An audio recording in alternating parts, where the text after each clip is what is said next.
You would hit her so hard it would make a clicking sound. Click.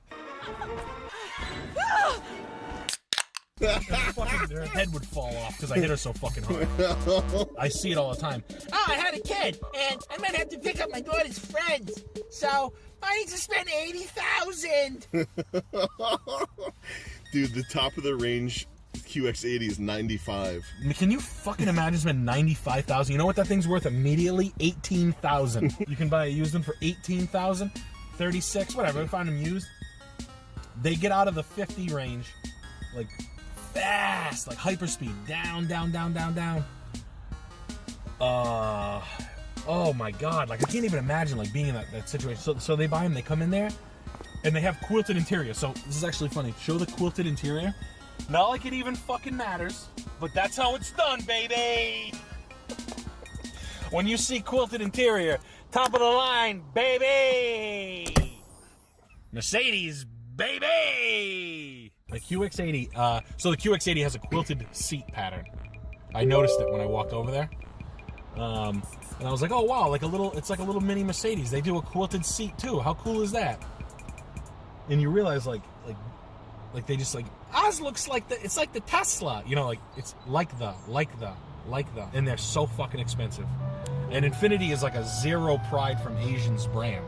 Like there's not an Asian person in the world that like likes Nissan or Infiniti. Or not Infiniti, they like Nissan, I guess. They only like the style. They like the fucking 20 and 30-year-old Nissans. Yeah, sure, yeah, but now it's like the Japanese Dodge. Yeah, no one likes it. It's not even like the Japanese Dodge. Because Dodge now is making cars that are at least interesting and people like them. But the Nissan is really, it's like the Japanese Dodge from like 2006. It's like the Korean. It's like a Korean car to a Chinese person. Mm-hmm. It's like Hyundai to Chinese people. Mm. They're like, there's no good car. Like, there's no good car. You need a tail. Yeah, Infiniti is a dog. I remember Chinese customers in Boston. They used to cars in Boston. Be like, Lexus good car, Acura good car, Honda, Toyota good company, Nissan no good company. Not good, not the same. Not the same company. Different altogether. It's different. And I'll be like, no, you're right. No, I think you're saying. So, I just go off what they say. I mean, they're the fucking professionals, you know what I mean? They're crunching the numbers. I said, look, Mr. Yang, if that's what you say, that's the fucking truth. What do I know? I'm some fucking fat, greasy-ass, white trash fucking mill rat. What would my fucking family know about a good car? I got cousins that are sucking dick for Vicodin.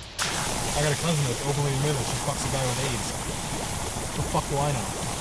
Yo. Oh, good. I told him to fuck off. You hear me? The Mercedes rattle.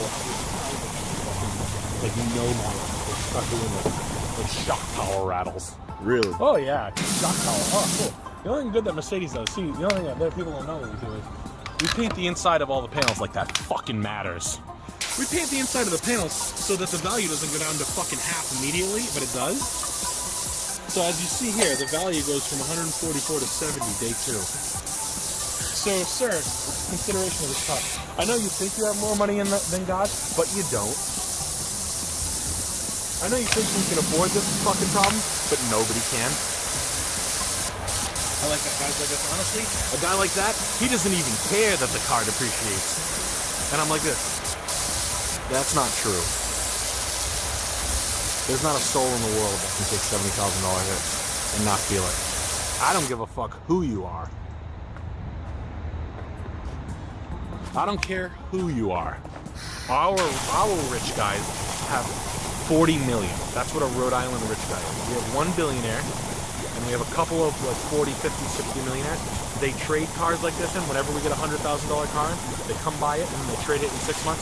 We give them $50,000 backs. And they think, and everybody in the dealership talks like they don't need it. Like this, they can take it. No, they can't. No, they can't. They're just fucking retarded. We get the dumbest fucking millionaires ever. Doesn't matter, we can write it off. They can write it off. I want an accountant. Anybody who's out there is an accountant friend or a fan or who's an accountant, please fucking tell me how $70,000 losses in automobiles are a write-off. Someone explain that to me, please. I'll claim ignorance. It's a tax write-off. It's a tax write-off. It's a write-off. Any closing thoughts on the QX80? Well, I've never seen a woman want to, more deserving of a nice fucking hard fist, a fist right through a drywall wall than a woman who owns a QX80 for full, that bought it new. You shouldn't even have to pay full sticker. Say you did 12% off, which is like 66,000 on a strippy, full boat, call it 88, 60, 12,000 off of 85, 73, 7% in my state, 6 1/4 in yours, 10% if you're in. You only put down a certain amount. 75, we're back up to You're 82. Financing 72,000, your payment's 1,400 a month. If you're like, no man, it's $299 a month. No, it's not, dude. The first thing, as soon as you walk in the dealership, as you get in the door, the salesman comes up to you. No, it's not like that. Forget it. They come in, you're like, yeah. Hey, I know what you're thinking. No. They're doing something else. Yeah, they're like this. Oh no, listen, I know you thought $299. It's not $299. You forgot about taxes. You didn't even think about taxes. 7%. You're fresh in the dealership. The guy comes out the bathroom. No. He's like that. Yeah, that's what it is. No, you forgot $45. What $45, sir? I don't even know your name. Taxes. They never quote with taxes. They never quote taxes. So, QX80 closing cost. Is it a buy? Next fix? Never. Not even close. It's not an Infiniti in the world that's fine. Ever. Not even close. Worst car on the market. Biggest fucking cunt mobile there is. Largest offender. Offensive. On the last. Lowest rated. 7-passenger. Behind used cars. Shitbox. Total toilet shitbox. Obnoxious. Ostentatious cunt mobile. Not even worth it free. Let's put it that way. Not a cool person ever in that car. Ever.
Fans no longer just hate Bethesda. They openly despise anything Bethesda related at this point. People didn't really expect a lot from this showcase from Bethesda. Maybe some slight teaser for Elder Scrolls 6, maybe Fallout 5, maybe something. And honestly, I think even that was too hopeful. If you think Bethesda is going to release any of those two games sooner than a decade or two, you have not been paying attention how bad things are at this point. If we got something worse than nothing, we got another amazing Fallout 76 update. The laziest garbage anyone has ever seen in their life. And it is pretty clear at this point that Bethesda is giving up on 76 because this update just looks... All of the updates for this game have been crap. But this one's especially shit. I mean, let's just look at it, okay? Answer the call for 76. Welcome to the surface, a sprawling paradise. Meet the locals, learn to fish. Doesn't that sound nice? What a hoot! You found loot. This is no time to hoard. Share your stroke of luck with your pals. All aboard. Build your camp as a team. Hey, life's pretty swell, but in this Appalachian wonderland, all is not well. Gadzooks! It's worse than expected. One of the worst things that could have ever happened to the Fallout franchise is Bethesda figuring out that we do in fact like and enjoy the Vault Boy. So now, as any desperate second-tier company that's using a third-tier tech, third-rate tech, I'm sorry, Yugi, they're now overusing this everywhere, okay? I'm honestly surprised we're not getting our own Grogu at this point, okay? Because that sounds exactly right for something as shit as Bethesda. Enemies are waiting in places undetected. So suit up, son, and defend our great nation. Yeah, if you're wondering if anything actually interesting gets shown in this thing, no, it's just a bunch of diverse and overweight women at best, and you know that's kind of it. There's nothing. This is called Fallout 76 Infestations launch trailer, blah blah blah. And on the trailer, I don't have the extension. This has currently somehow only 22k views. It has 700 uploads. I bet the downloads are in the thousands. Look at this. What the actual F-bomb? Bold move leaving the comment section open. Ruffle, the subreddit was pure usual yelling about this finally being the FO3 remaster. Yes, we could have also at least gotten a remaster, but no! I am so angry. I am so absolutely angry.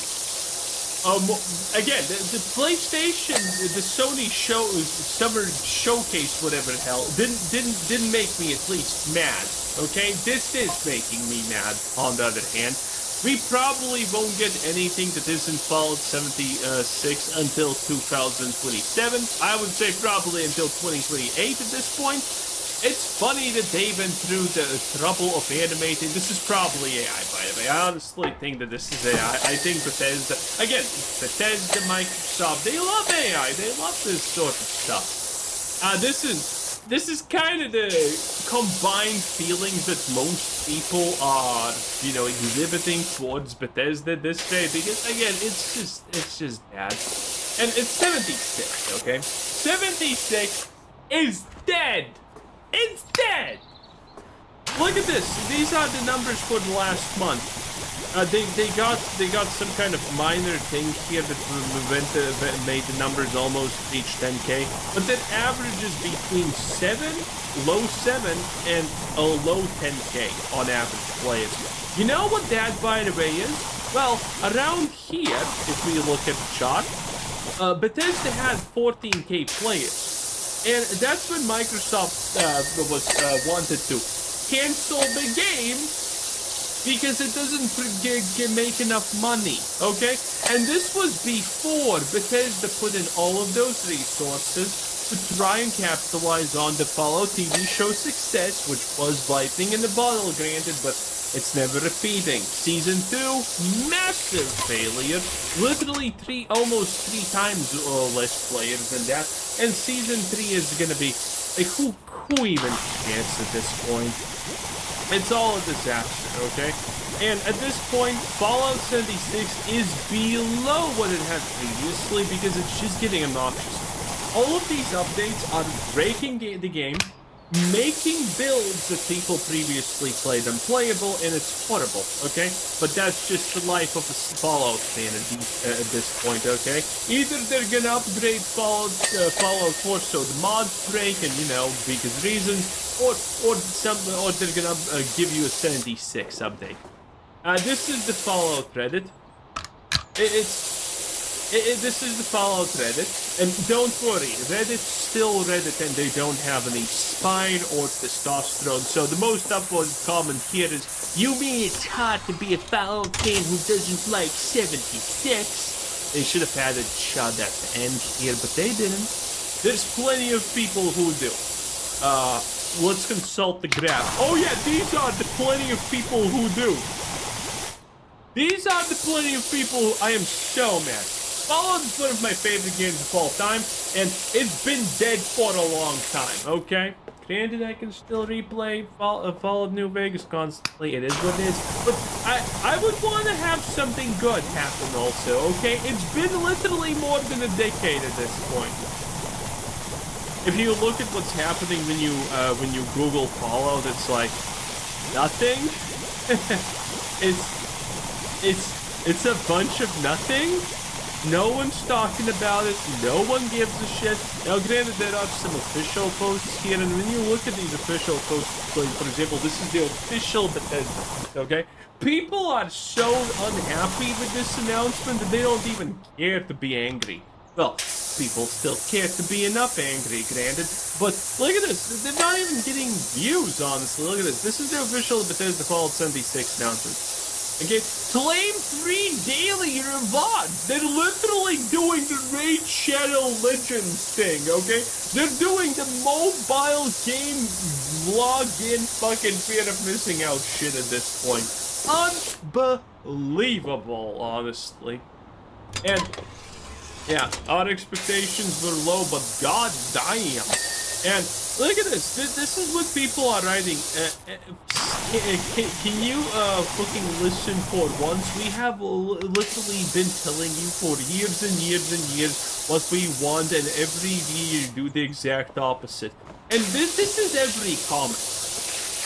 You need to scour the goddamn internet from start to finish to find something that's remotely not hateful towards Bethesda at this point. The Elder Scrolls 6, never I fucking guess, the Elder Scrolls fans sitting and withering away in the corner with glorified graphics overhaul for Oblivion. Mods do it better. Yeah, it's great. I mean, Bethesda has no fans left. Bethesda has no future, and this is just... I mean, this is a staple thing that currently just describes Bethesda, okay? They don't do any choices. Here's another official post, okay? This is the Fallout official post about Fallout 76. Threats in unexplored places. Wow, unrealistic venting battles. New exclusive 5-star mods. No one cares. Fallout 76, it's garbage. You should feel bad about this. You guys are pathetic as that. All you do is copy the same mechanics from eviction notice and port it to a different area with different enemies. How difficult is that? I don't know what eviction notice is, but I mean, they don't even... It doesn't matter if it's original, honestly, or not. It's just not fun. Everything 76 has to offer is just not fun. Oh, man, the disappointment I feel for this shit is absolutely immeasurable at this point, honestly. I am so goddamn tired. How is Todd Howard not quiet? It doesn't make sense. They replaced the heads of Xbox. And Xbox in general by itself is kind of doing better than Fallout, but Todd Howard still hasn't been kicked off the world? How is this? I don't understand. I don't. How is Bethesda just allowed to be failure this long without consequences? Without anything happening? There's no way. Does Todd Howard have the Asha Sharma Island videos or something? What are we talking about here? I am so done. It's just, now I'm done. Sometimes, it's just, I can't. It's just too much. Like, the fucking incompetence, the absolute hate toward fantasy, the absolute everything is just non-stop disappointment. It never ends. It just never ends. Sometimes I wish I was one of those 20 IQ morons who say, "Oh, Mama's doing great. It's doing great." God damn, I hate this. Anyway, thanks for watching. Have a nice day. Bye-bye.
Hello, welcome to the circus.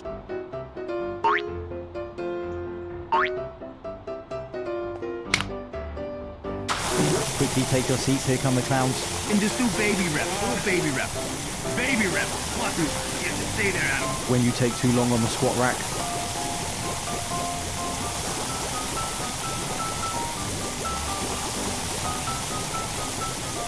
Everyone's a black belt until they get arrested on International Chest Day. Talking of which.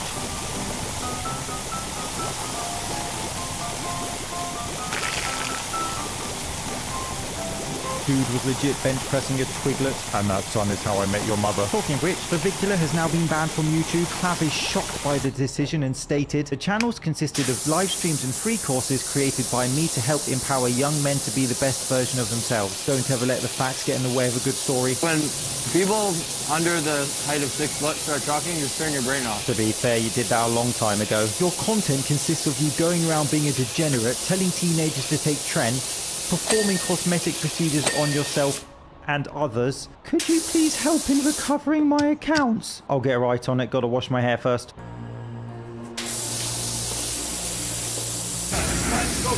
Don't walk past my fingers, bro. Don't walk past my fingers. When I said I'm a court ranger, bro. Walk past my... How many sets of putting your hands on people in the gym have you got left? That was going to be the first set of preacher curls ever recorded, and that guy rudely regressed our species by walking in a gym. Denied. A quick interlude courtesy of Dr. Jim Stepani. Why BCAA still work despite what fitness influencers claim? Because you sell them despite what research claims? This guy saw Joey Swole going into a bathroom, so decided to do this with his cousin to mog him. Joey Swole was over mad, kicking Cuz and I out.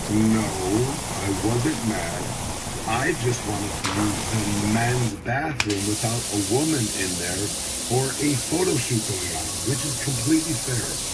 But what a shame for you to try to use me, make me look like a jerk, just so you can get some attention on social media. And the irony for you to try and do this to the one person on the internet that holds people accountable for nonsense like this. Let's just say that post did not go down the way he thought it would. Next time, try it with your sister. That'll get you clout. Trust me. You think I'm natty? Is that a trick question? Is the answer 432? I think so. I think judging from how your shoulders are not overly capped off. Yeah. And you're only 205 pounds. Yeah. Just when you thought Larry couldn't simp any harder? I think if you were on gear, you'd be as big as you are now. You'd be a lot bigger. So you can say for sure I'm not on steroids. I think for sure, yeah. Really? Even he couldn't believe the answer. Really? Your pinky square? Really? Get my stamp of natty approval. Stamp by Larry. Yes, sir. I'm not sure that stamp is what it used to be based on his recent live streaming content. Who did that? What?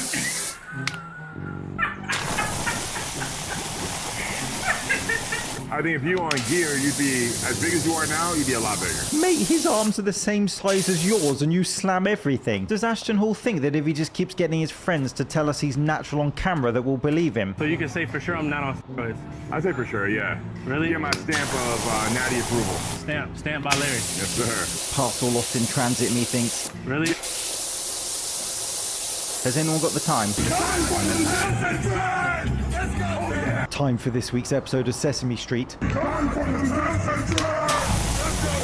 If only young men in their 20s had natural production of testosterone to build their muscle and strength, we can only dream. Time for the test! No trend. What does a monster and caffeine pair well with? Fat burners that speed up your heart and kill you when you're young. Clen, T4 and T3. Meet Kostas, 21 years old, road to IFBB Pro, aka road to you'll never get to play GTA 6. It's this dichotomy of this guy's stack makes Arnold look like an amateur natty first day in the gym, but he's on his road to IFBB Pro, so abusing PEDs at 21 is seen as normal. Time for the test and trend! Done. Funny thing, yesterday I drank 3 Monsters, a black coffee, and a Red Bull. That's a lot of caffeine for a rest day. To down it, of course, Monster. Erythritol sweetener. Tell me when to stop. Stop. Nope. If you're feeling low on caffeine and a caffeine crash, what is gonna help you? More caffeine. So the right chest was for the test and trend, the left one, the blast, the mass. This is a fitness influencer sat on his sofa taking multiple PEDs and chugging caffeine like it's a good idea. Kinda hurts now. I've been literally pinning Myself daily for the past almost a year now. I edited out the parts where he actually shows himself taking the juice, but his audience seemed to love it. This guy's a legend. Guy's hilarious, man. I know what you're thinking. He's only 21 and started doing this. No, he's not that dumb. He started when he was 19. Genius. None other than but the Test and Tren. Come on, Tren. Don't give me the Tren rage. I love Tren. Woo! You get the idea. He shows his daily gear use in a flippant manner. It's all fun and games until it isn't. And there is some common sense in his comment section. People laughed along with Boston Lloyd too, and then quickly forgot after he passed. Slow your life down.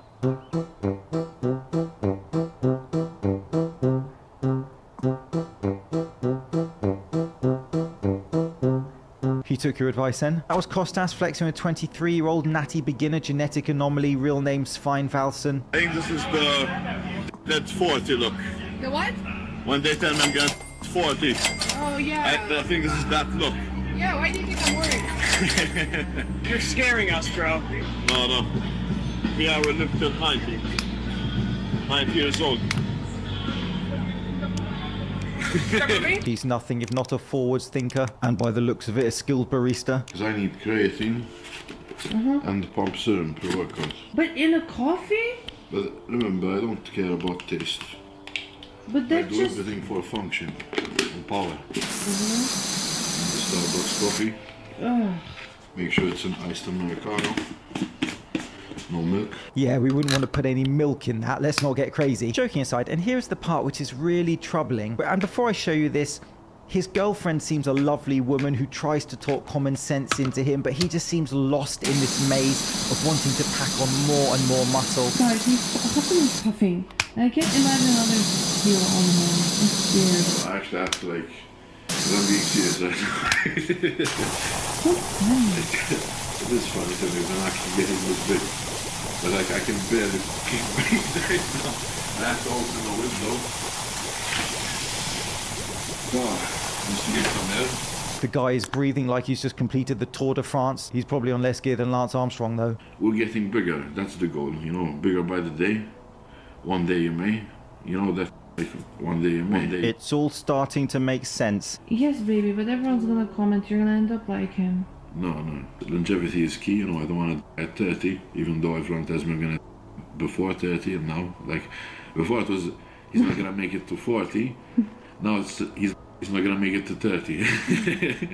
I mean, he's very relaxed about the situation, aka struggling to breathe while stood in the kitchen. Just let that sink in for a while. A 23-year-old man who goes to the gym, who has to open a door because of his heavy breathing, whilst under no other stressors than just standing up. So these comments are like a daily thing, but that's good, you know, because I'm getting like freaky. Like people are acknowledging that I'm a mutant. Yeah, but what we talking, Wolverine or Beak? It matters. People are free to pursue what they want, but there has to be the voice of reason also that this lifestyle, while seen as funny on social media, is going to lead to tragedy for young men doing this. Full day of eating, road to 300 pounds. And the problem is people find this entertaining. These guys packing on unsustainable amounts of muscle, using unhealthy supplements, let's call it, bring in attention and ultimately money online. People are turning up online to see these guys pushing their bodies to crazy limits to see what happens. Genetic anomaly needs to stop before this issue is taken out of his hands. This has been Shredded Sports Science. Thank you so much for taking your time to watch. See you soon. But that's good, you know, because I'm getting like freaky. Like people are acknowledging that I'm a mutant.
Friends with benefits.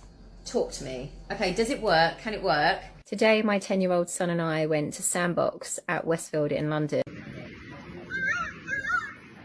I am off to see Psychic Sally this evening. I have a date this afternoon. I'm going on a date. I think I've been ghosted. Dating in 2026, officially the weirdest thing ever. Okay. It's options. It's people having options. There was a time you'd go out, you meet someone in the bar. Yeah, you go out every couple of weeks with your girlfriends. You meet someone, they're good looking, they tick the boxes, you swap numbers, you're invested. Okay? Because you're not going out for another 2 weeks. You're not going to meet anyone in the next 2 weeks. Ma'am, back in the day, women your age didn't go to bars. Women your age didn't have to date, ma'am. But now, on the apps, you're swiping constantly, yeah? So you might get 5 matches at once. So you have 5 people approaching you at once. You're talking to all of them. You're interested in maybe 1 or 2 of them more than the others. The others also have options. And they're not as interested in you as you are in. But then their favourite option finds somebody else. So they take you out on a date. You get on really well, okay? You enjoy their company, you want to see them again. But then one of their other options messages them from 2 months ago, right? And they really liked them. So they're going to hang out with them again. But they're going to put you in archive or something because you're an option. And they might need you in a week's time. At that point, you've either given up or you're talking to someone else. And that's it. And then sometimes you get into these situationships. Oh my God. Yeah, situationships are really, really fun. They're the ones that you usually waste, I don't know, 1 to 3 months on. Yeah. And the whole time they're just dating another option at the same time as you. So basically, if you're in a relationship and it's kind of working and you're thinking the grass is greener, it's not. Yes, ma'am, you're correct. So why did you leave the father of your child? And ma'am, if you're talking to a lot of guys that just want situationships, that have a lot of options, it's because those guys are out of your league, ma'am. You're a single mother. You should be looking for single fathers, not single men. Sometimes I'm just so not in the mood to work out, and then I remember that my ex's new girl has fake tits. And suddenly, we're about to go for a long, fast run. You know how they say people with good hearts never win? That's simply because of the fact that people with good hearts aren't in it to win. I don't So deep, guys. want to be a Debbie Downer yet, but what's actually the point of even being like successful and healthy and all of this shit that you continuously work on if it's alone? Like, I'm so chronically alone, it's a joke. I know the girls are feeling the same way. We're this close to becoming lesbians, okay? I'm that close, okay? If I handle another failed situationship, I'm going to... Why on earth would you want someone who treats you like crap? But there's a lot of girls out there that... Oh, they love it. Like, do you know that whole, oh, how was the date? It's great, but it was just too nice. What the fuck are you talking about? That's like going for a meal and going, oh, was the meal nice? Yeah, it tasted too good. Yeah, and those are the women that say all men are shit, all men are toxic. No, ma'am, they're not. It's the men that you go after that are toxic. I think this is... I genuinely think we're getting How was somewhere that with this. movie? Oh, it's too good. It just makes no sense. Of course. I was talking to my mom about this one guy, and I was like, he's just not my type. Like, I don't know if I want to talk to him. She literally looks at me and she goes, well, your type hasn't worked so far, so let's switch it up.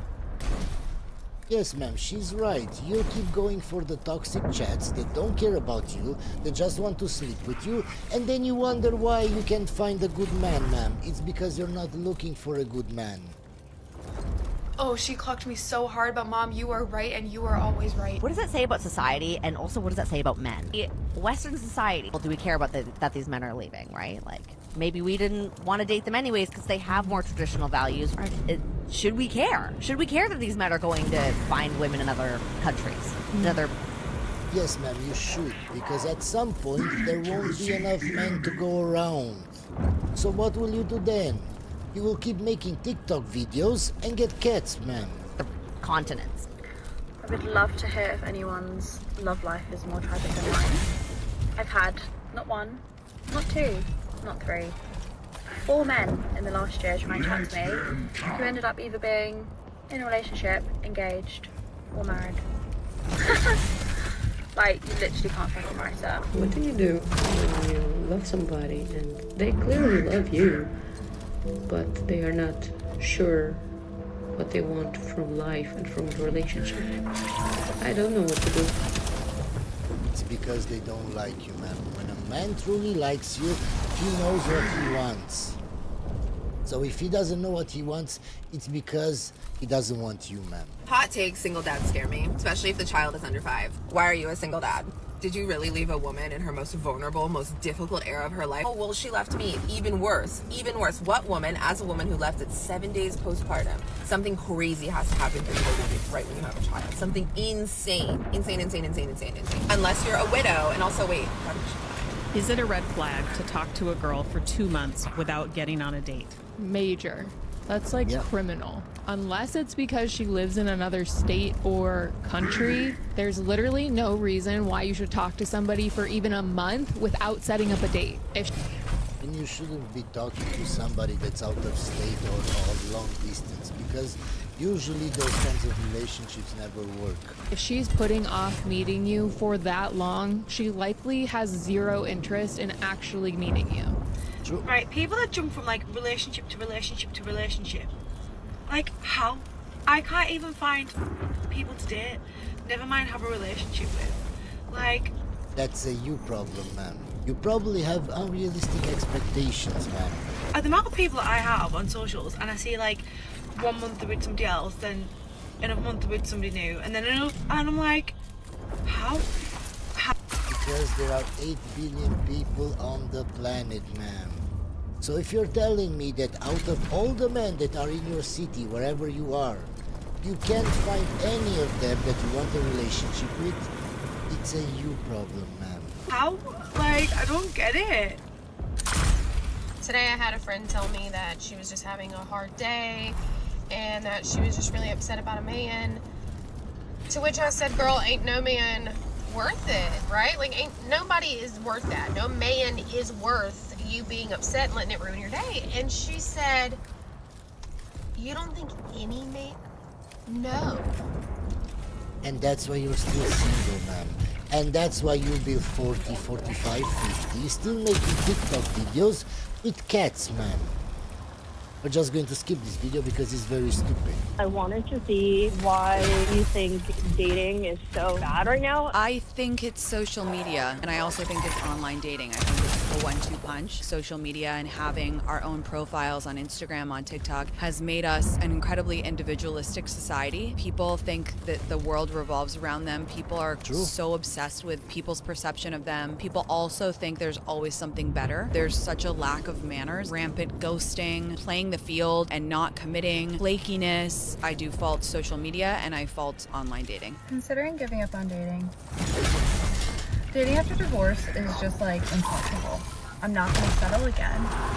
And I just feel like Ma'am, why did you settle from the start? Why didn't you marry a guy that you knew you could be the rest of your life with, ma'am? Why? everybody is so guarded and it takes so long to get to know somebody, and it's like I just want to see who you really are. And like maybe that's my problem, that I like really want to know somebody quickly.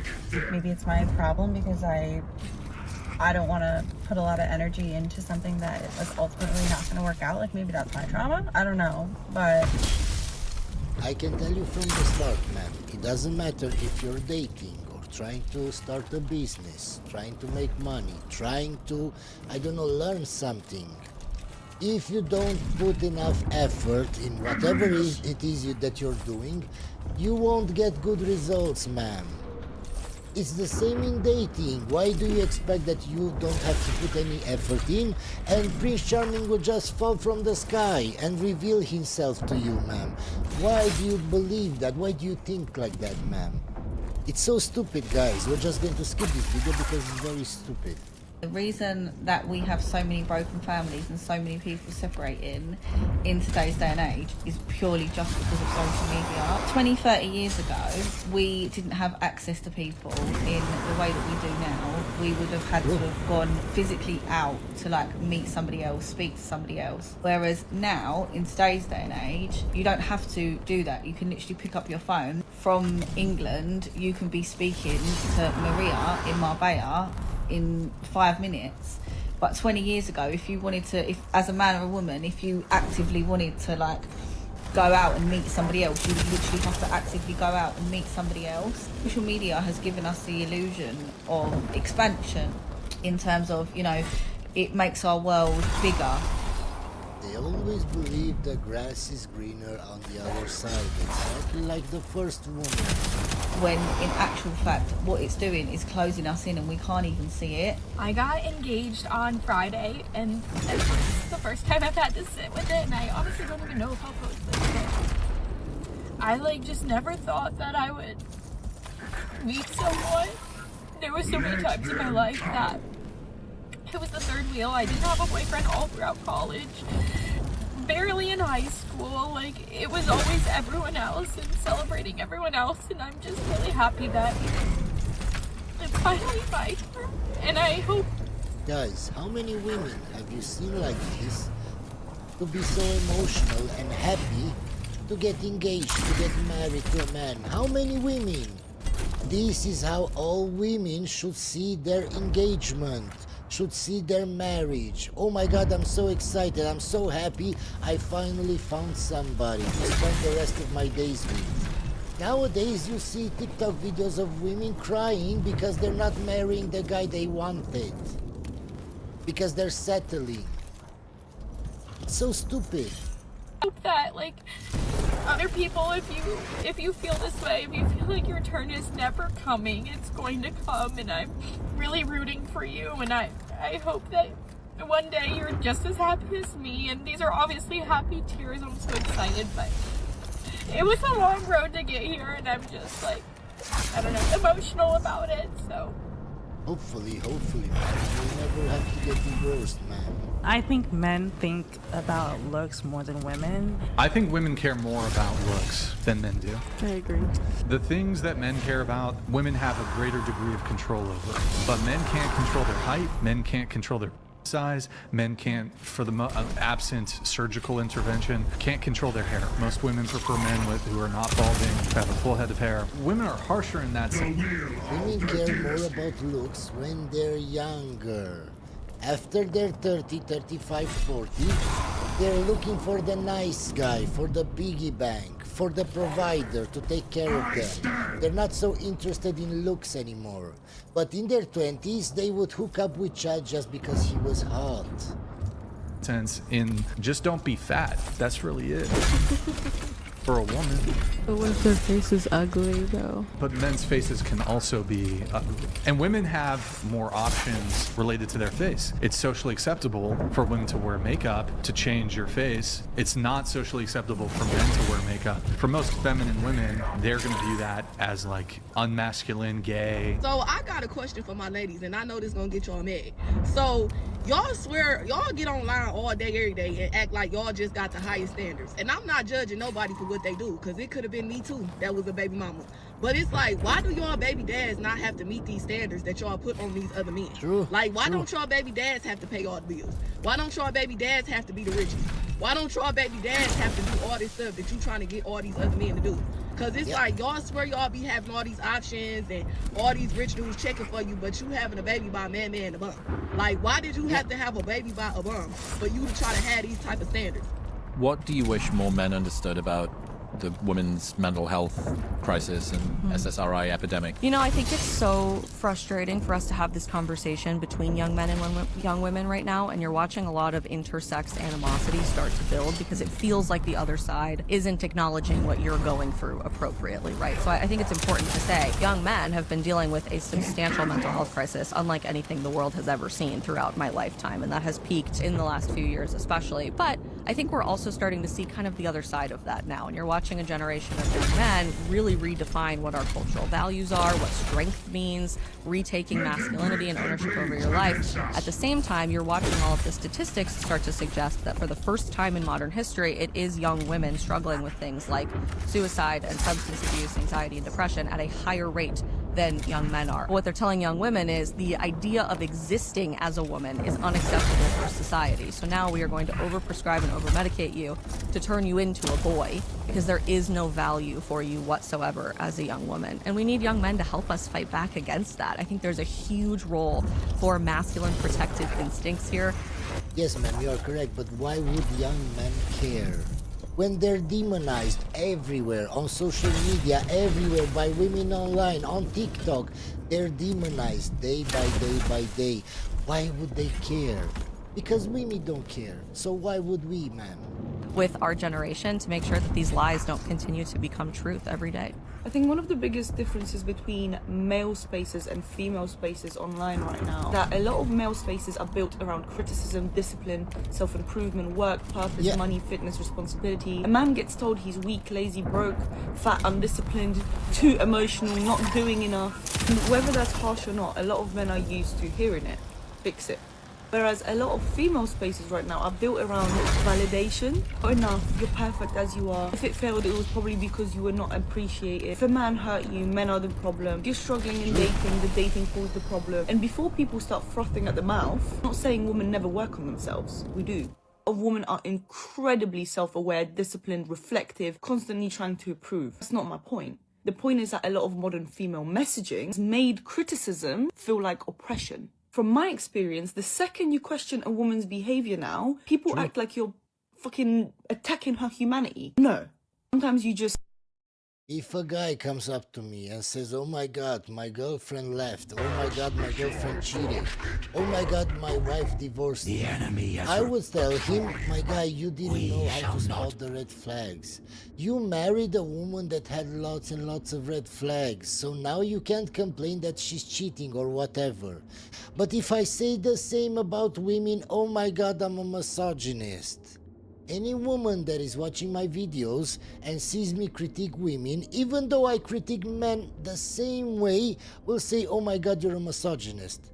Just hate lies. And I think that's the part why so many women feel stuck now, because they're being comforted in circles instead of corrected with love. Because let's be honest, if every single relationship ends the same way, yes, some of that may absolutely be bad men, luck, trauma, broken culture, all of it. No, it's not. Who's the common denominator? If you're 30-something and you haven't found a good man yet, and you've been dating for 15 years, who's the common denominator? You can't tell me that all the men that you've dated are shit, even if that's true.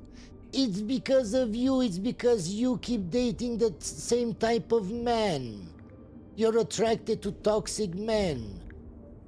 That's the problem. You can't complain about your own decisions in life. All of that. But at some point, if the pattern keeps repeating, we may have to ask, what am I participating in here? What am I ignoring? What am I tolerating? What am I attracted to? What am I rewarding? Am I romanticizing? Am I refusing to admit something because it hurts my ego? That is not misogyny. That is maturity. And I actually think this is where a lot of women get robbed. Because women are so emotionally intelligent. So many ways. So intuitive. No, they're not, ma'am. They're just emotional. You said it yourself.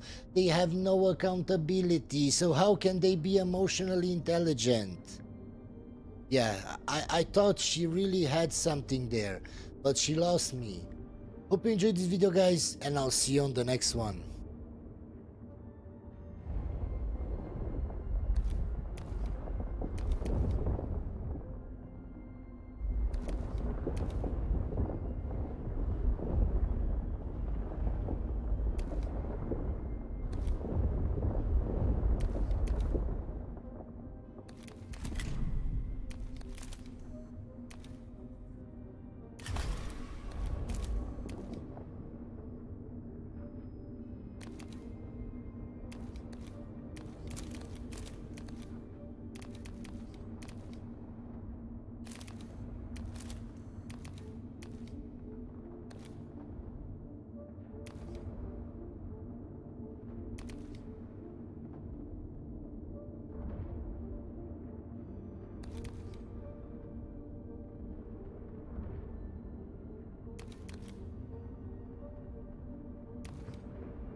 your attention. Your destroyers are but one faction within our dynasty. When you kill... But this one is of particular offense to us, and easily corrected.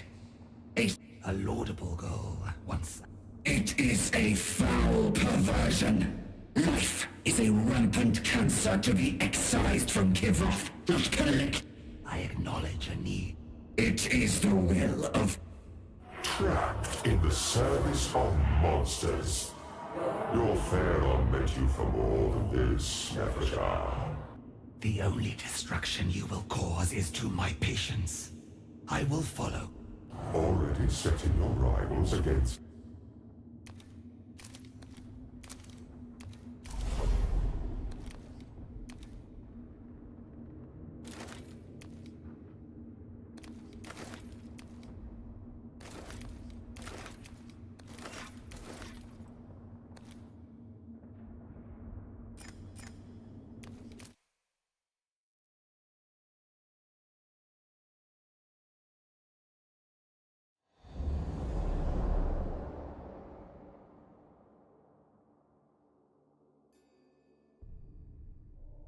Nefertar's authority brought the Royal Guard into the... We must find these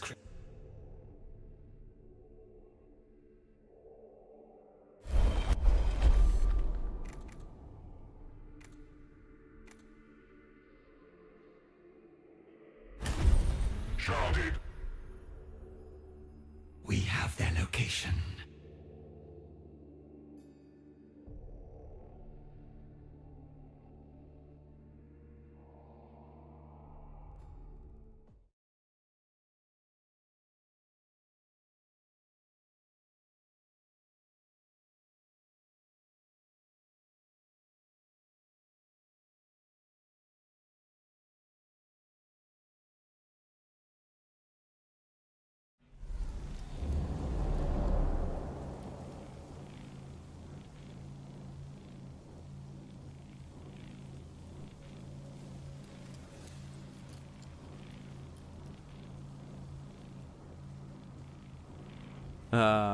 Hi, I'm Arthur, and in 40K, the idea of gods and monsters is one of the largest drawing factors of people to the setting. I don't think it's hyperbolic for me to say that a lot of 40K, although based in pre-existing tropes, has some of the best examples of sci-fi and fantasy monsters in most fiction. I tend to consider 40K more future fantasy as a story than that of science fiction, so it's kind of fitting that we discuss the topic that we're going to be talking about today. A lot of factions in the setting have a weird, unique tinge to them that you don't really see in other settings.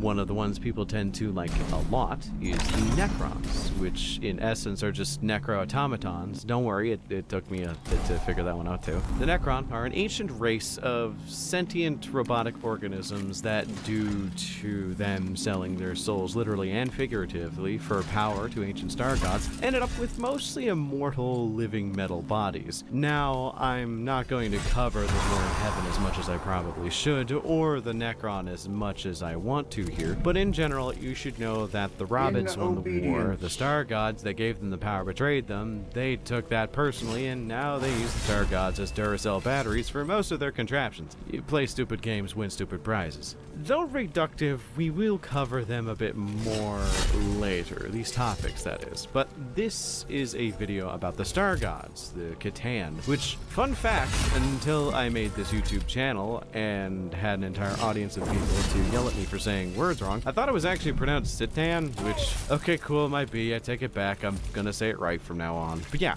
the Catan are such a fun concept that I don't feel people extrapolate on them as much as they probably should or could. They are an inversion of what the Chaos Gods are, where the Chaos Gods exist specifically because psychic emanations from people created them. The Catan actually exist as living representations of physical and psychological constants in the universe.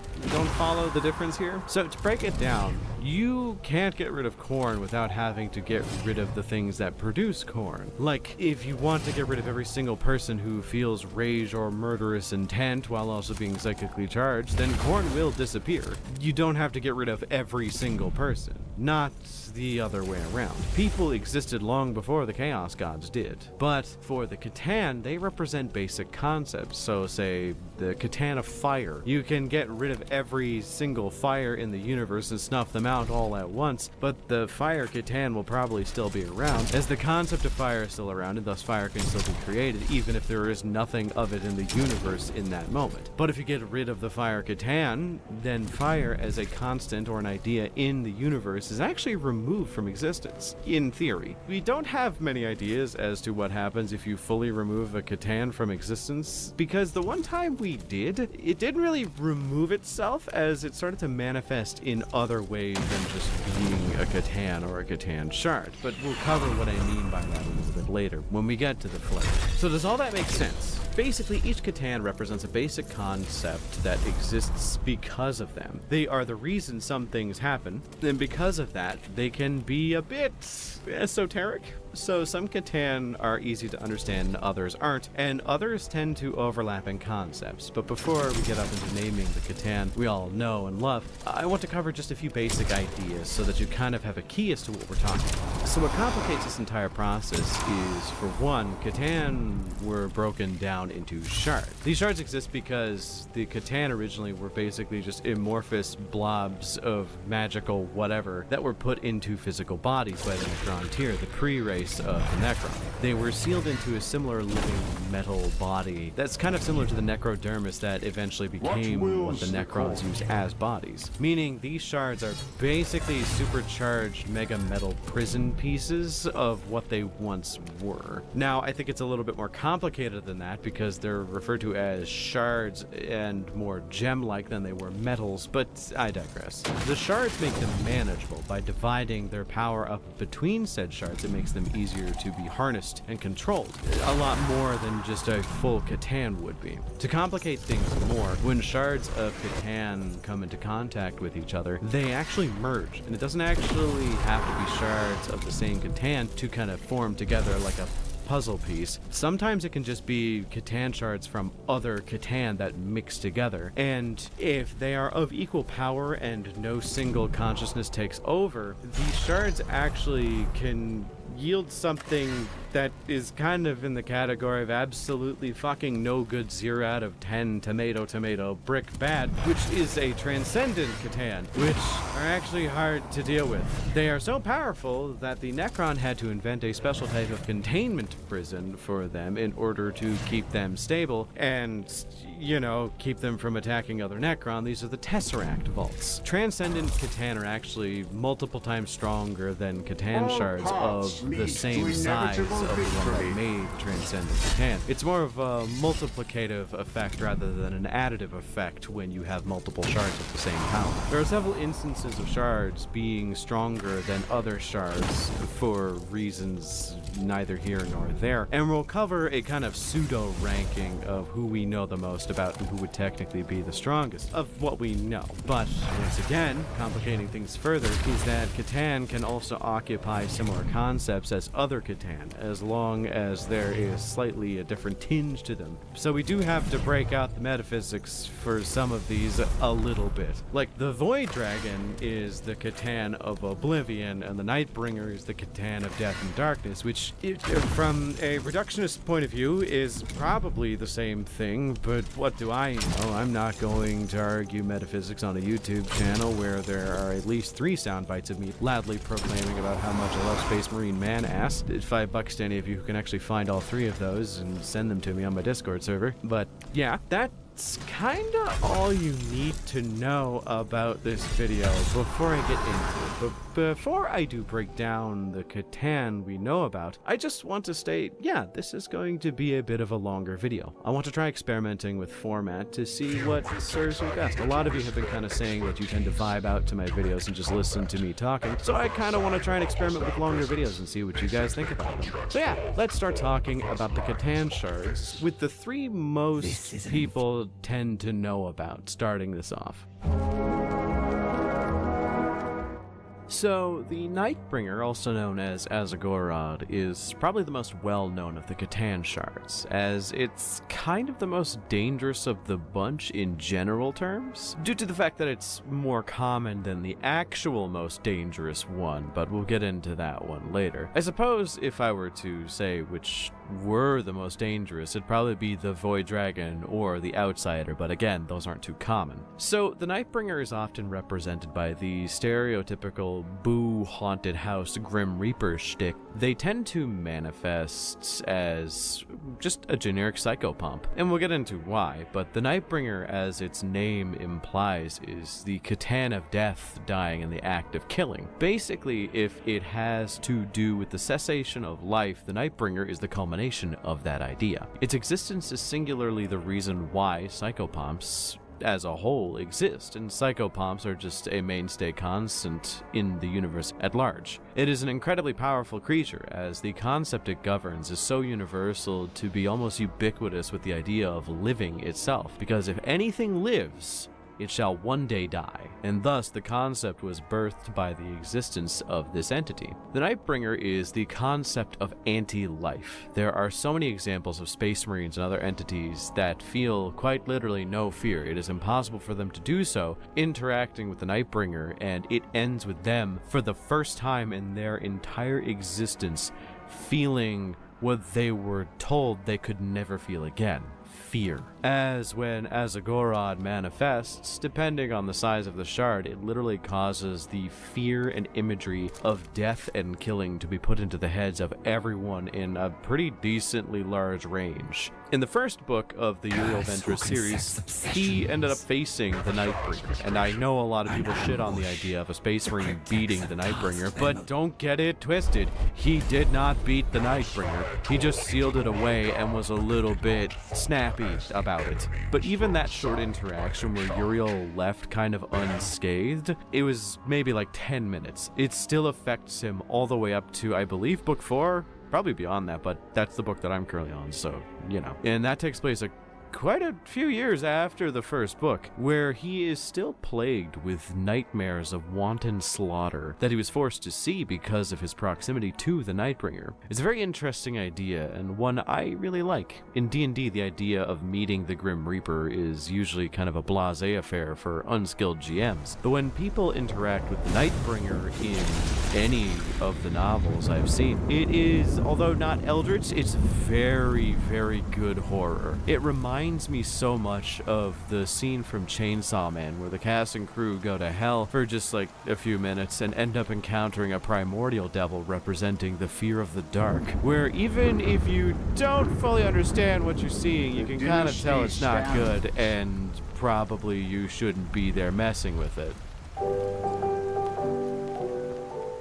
Mephetron is the Catan of lies, deception, and just kind of being an asshole. Of the big three that everyone kind of knows about, which is the big three that have miniatures right now, the Deceiver is, for one, the weakest of the three, and for two, is actually considered to be a relatively weak Catan as a whole, even before they were broken into shards. See, unlike gods of other denominations that are powered by the belief of followers, like Nurgle may be the god of disease, but if he went up against the god of feathers and love that had more followers than him, he'd probably lose. My point here is that with the Catan, their powers as a whole are kind of static and based around the initial consumption of souls that they had, as well as the consumption of other Catan, but we will get into that a little bit later when we actually cover the Outsider. But outside of that, the strength of the Catan is actually kind of static to the concept that they govern over. So the Nightbringer governs the act of killing and the act of dying. So therefore, if you have a smaller shard of it, the Nightbringer is going to be really good at doing those two things, killing and making things die. So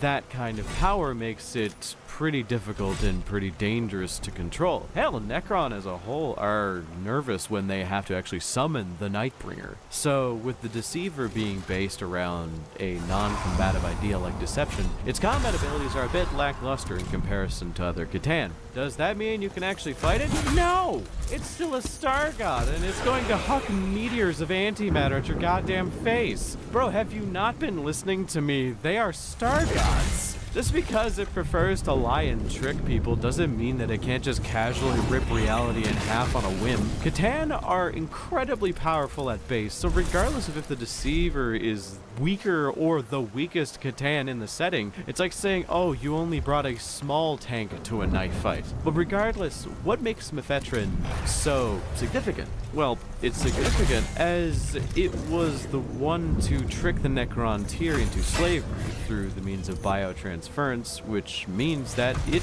plays a significant role in kind of the downfall of the whole universe, technically. If the Necron tier never ascended, then the war in heaven would probably not have been won on the side of the Catan and the Necron. They probably would have had a significantly harder time. The old ones would probably still be around. Chaos probably would not exist to the capacity that it does now.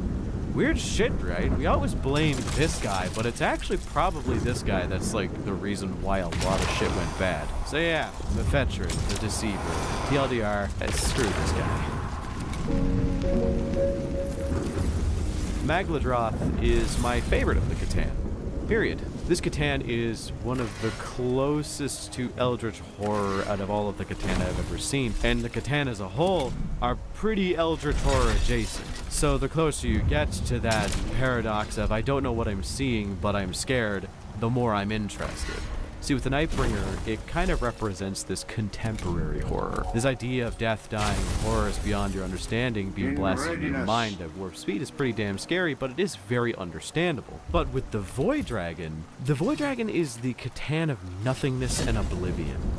I know a lot of people use other words to describe it, but it's the best way to differentiate it between itself and the Nightbringer. But the idea of oblivion and ceaseless destruction is kind of the way they describe it. But whenever it's shown or interacted with, it's never really given the same impression as the other Catan, especially Nightbringer. Basically, when someone interacts with this Catan, it's like someone walked into a room of fear where they do not understand any of the things they are seeing, but they are about to feel some kind of primal terror while unlocking some ancient knowledge they should not know. And I kind of like that. So the idea of it being the Catan of nothingness and oblivion has more to do with the idea of the absence of all thought, spirit, and life. The blackness that comes when you flatline and truly die. I think that's one of the reasons why the Void Dragon is one of the scariest and most hard to understand of the Catan, because I want you to try to imagine nothing right now. Close your eyes and then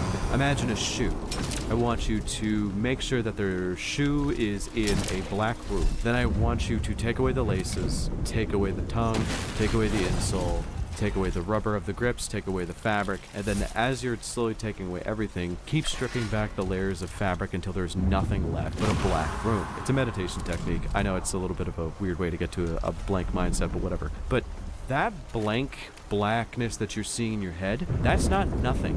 We don't even have nothing to compare to, because the only reason why we can say we understand what nothing is because we need something to compare it to. So the Void Dragon represents that concept of absence, which is why the Void Dragon is so good at destroying things. And the reason why the Void Dragon has such an affinity for machines. Machines have no spirit. They are a blank emptiness that is controlled by the wills of other things, which is why it improves machines and can destroy machines on a whim. I think that's a very interesting concept, and to have its motivation more or less be the removal of all things and the idea of it being this kind of eldritch, insane monster is really cool. So because it has this affinity with machines, it has this inspirational effect on people who want to now learn more about machines. Thus why it was buried on Mars by the Emperor to stimulate the growth of the Martian Empire, so the Emperor could have a permanent giant manufactory set of worlds for his growing imperium. Check out my Great Lie of Mars video if you want to know more about what I'm talking about. It's pretty devious. But regardless, I love the Void Dragon.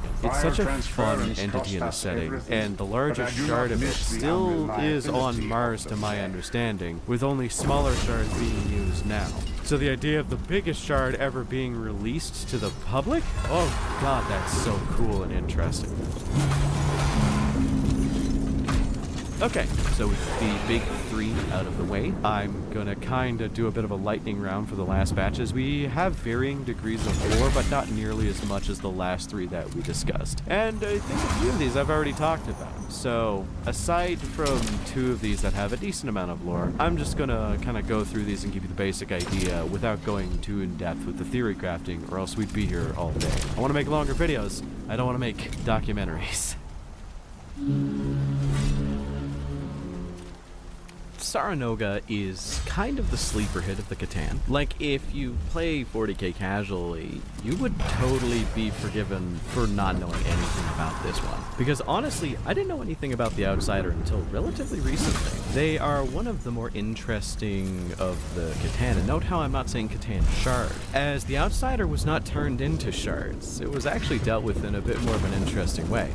Comically enough, I don't really have to go into detail about what happened. I just need to say the sentence, Kegarak was involved, and you will immediately go, oh yeah, that tracks. Basically, the Outsider was tricked by the Eldar laughing god Kegarak into consuming its brothers and actually ate a few of the Catan, thus weakening the war effort as a whole for the Necron. It was driven insane by the power, the weirdness of eating a Catan, and so on, and thus fled into the void to do weird god shit like they usually do, which it does, and thus it was never turned into shards. And also, thusly, it is likely one of the most powerful beings in the setting right now, which is weird to think about. I know we don't know much about it other than that, but due to its self-imposed exile and a few other prompts that I noticed when researching it, I like to think that the base concept the Outsider represents is loneliness. This idea of being alone and lashing out at others does make sense, and it is one of those Catan that when you see it, it allegedly has a similar effect on you that the Nightbringer does, which is to say not good in the slightest, usually insanity and so on. There's also a theory I read, I think on the wiki, that the Outsider is responsible, allegedly, for the Tyranids, which I don't like that theory. In my mind, it's not canon, which I can do as a 40k YouTuber. My perception is my reality. Eat my ass. Landagor is a Catan we don't know much about, and is one of the Catan we don't have shards of, because it was technically the only Catan we actually ended up killing to some degree, though only technically. So this kind of loops back to something I mentioned earlier, where I personally think that even if you kill a Catan, some part of their essence still stays around permanently in order to keep the balance of the concept they represent. You'll know the Flayer from his death being responsible for the creation of the Flayer curse, which is currently ravaging many Necron dynasties, which is why, in general, it's better not to kill a Catan. So to elaborate on my theory, if you kill, say, the Catan of Fire, which we will cover two possible ones for that kind of fit the description of a Catan of Fire, but if you kill it, its anchor on the concept it represents still exists. As you can't really get rid of fire without destroying the entire universe, it's kind of a necessity. So this weird metaphysical representation of the physical world counterpart concept that it exudes manifests in one way or another somewhere else. Thus, killing the Flayer caused the Flayer curse to keep the idea of the Flayer represented around, which is probably incorrect and a bunch of pseudo-intellectual garbage, but I mean, you've made it this far, so I mean, I could just throw whatever I wanted in here. So, yeah. Zarhalash is weird. It's only significant because it is the Catan shard that was used to power the Pharos device, which I should remind you all, the Pharos device is like unequivocally Necron in origin. I mentioned that a while back, and a few people in the comments were actually getting kind of mad saying that I wasn't, but no, in Belisarius' Call, the Great Work, it's actually revealed that the Pharos device is a Necron creation, and what was powering it was the Catan shard, Zaralash the Potentate. Not much else can be gleaned about it, other than the fact that Call tricked it into teleporting itself deep into Necron's occupied space, and it's probably not having a great time right now. Or probably just a battery right now.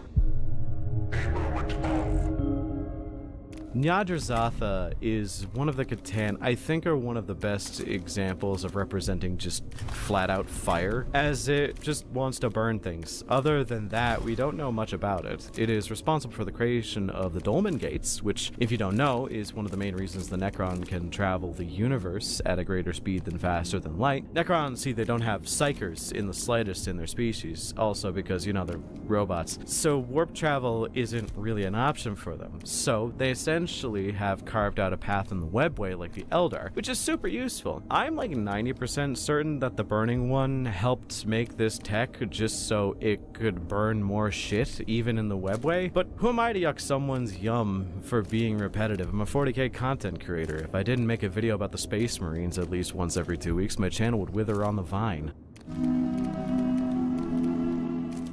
Ygrania is more or less the last Catan shard we know a sizable amount about.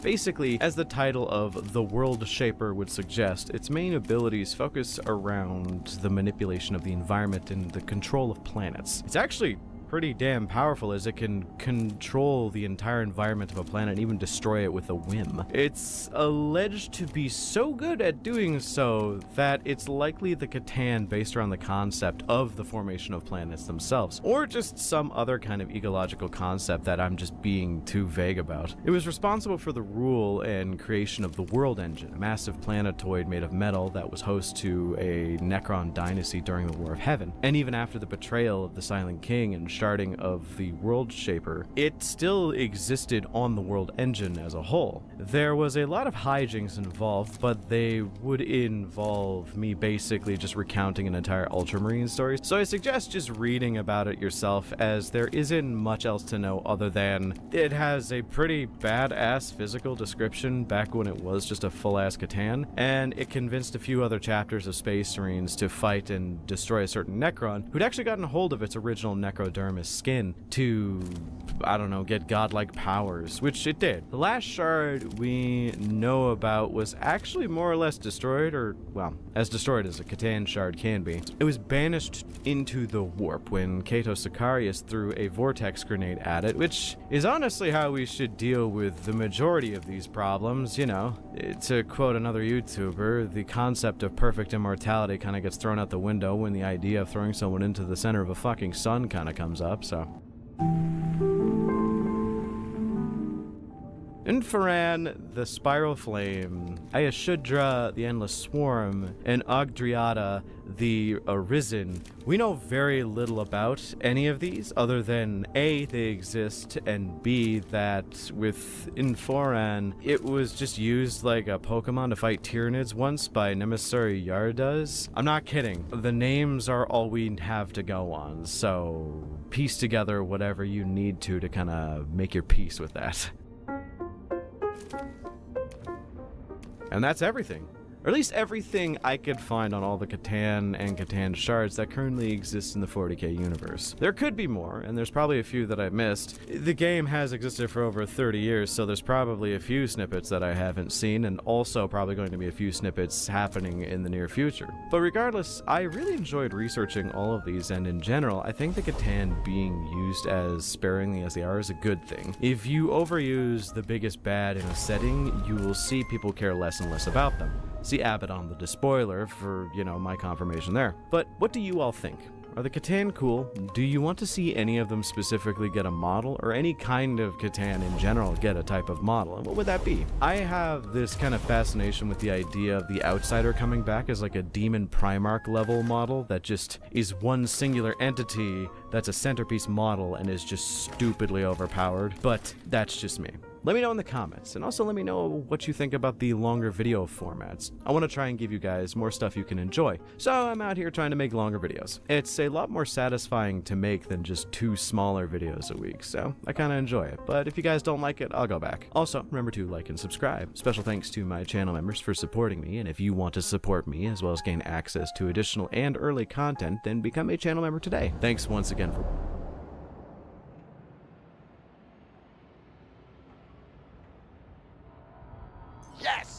myself a girl. You're a fucking fat. Sniffing it like a fucking dog's butthole. Like he's a dog sniffing a fucking butthole. So what the fuck is this whole wash your hands after you piss thing?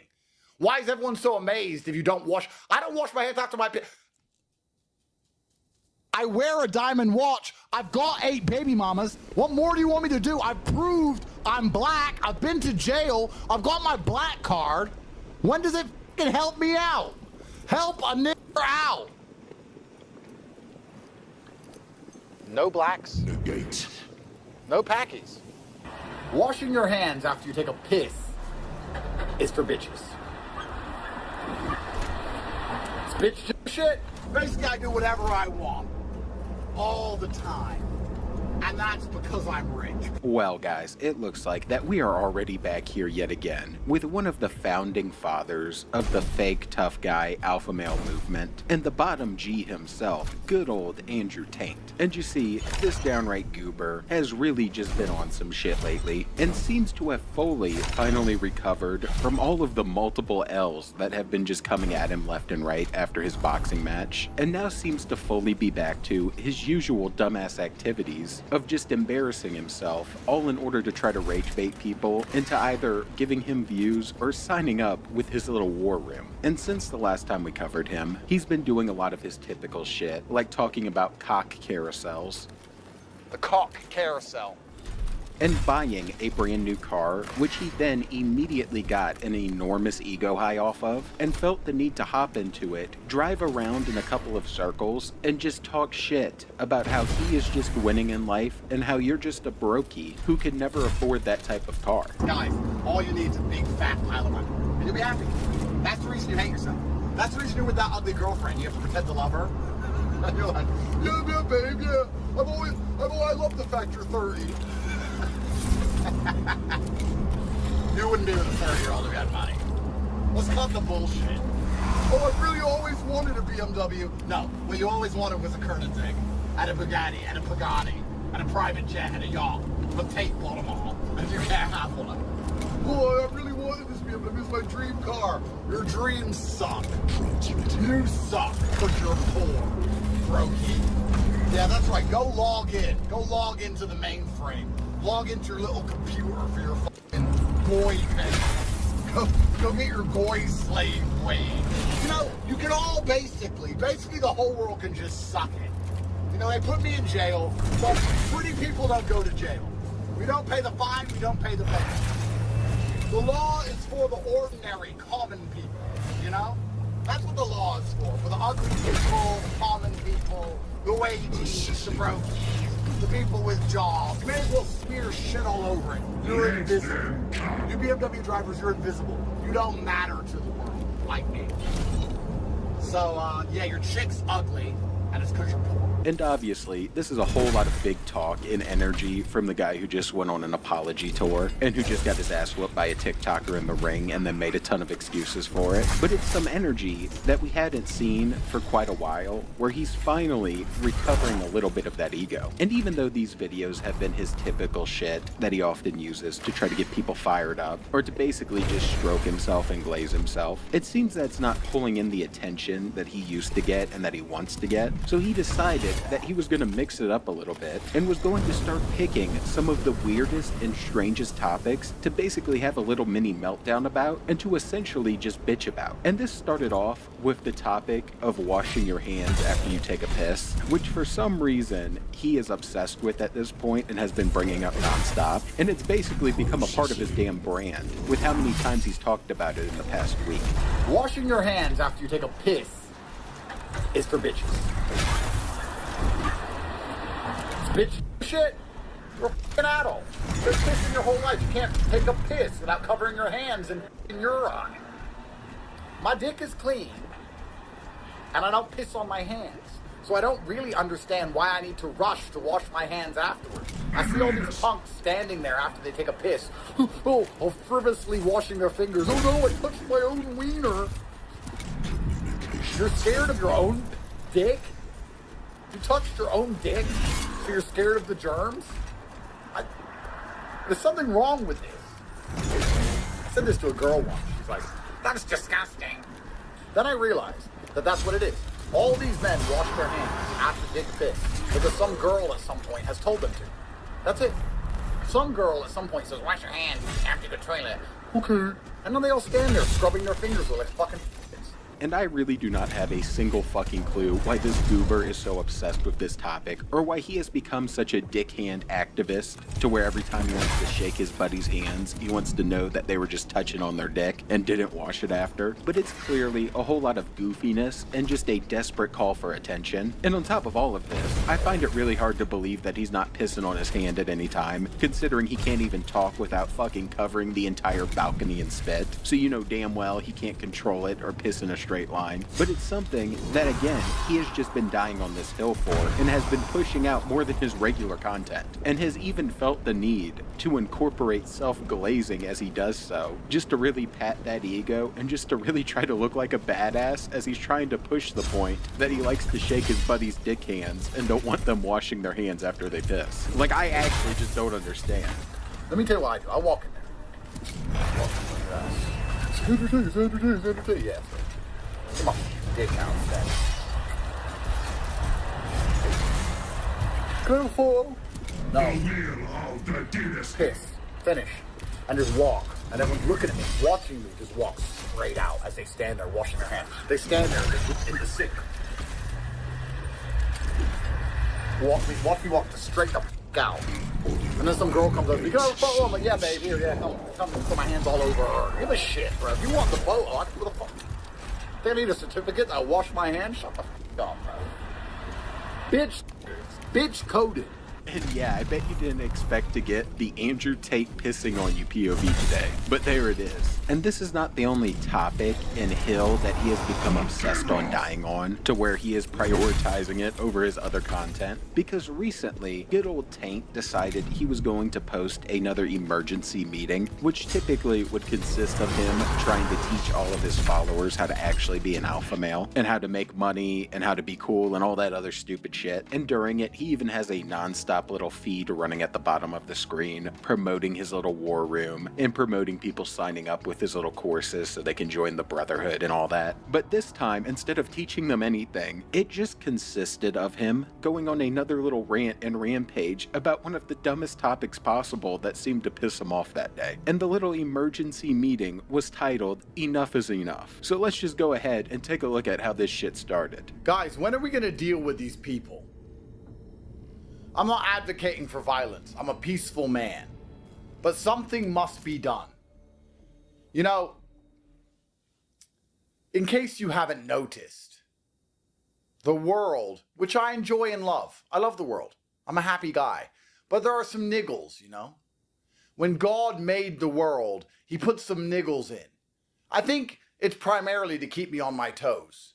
Sometimes I wonder if I'm in a version of the Truman Show. I sit there and go, the most famous man in the world, all this money, all these women, all this relevance, criminal charges, everyone talking about me all the time, me. Am I in the Truman Show? Who are these people? Is this all just made up? People come up to me and go, hi, my name's Jake. Like, fuck you, Jake. Who do you work for? What's your job?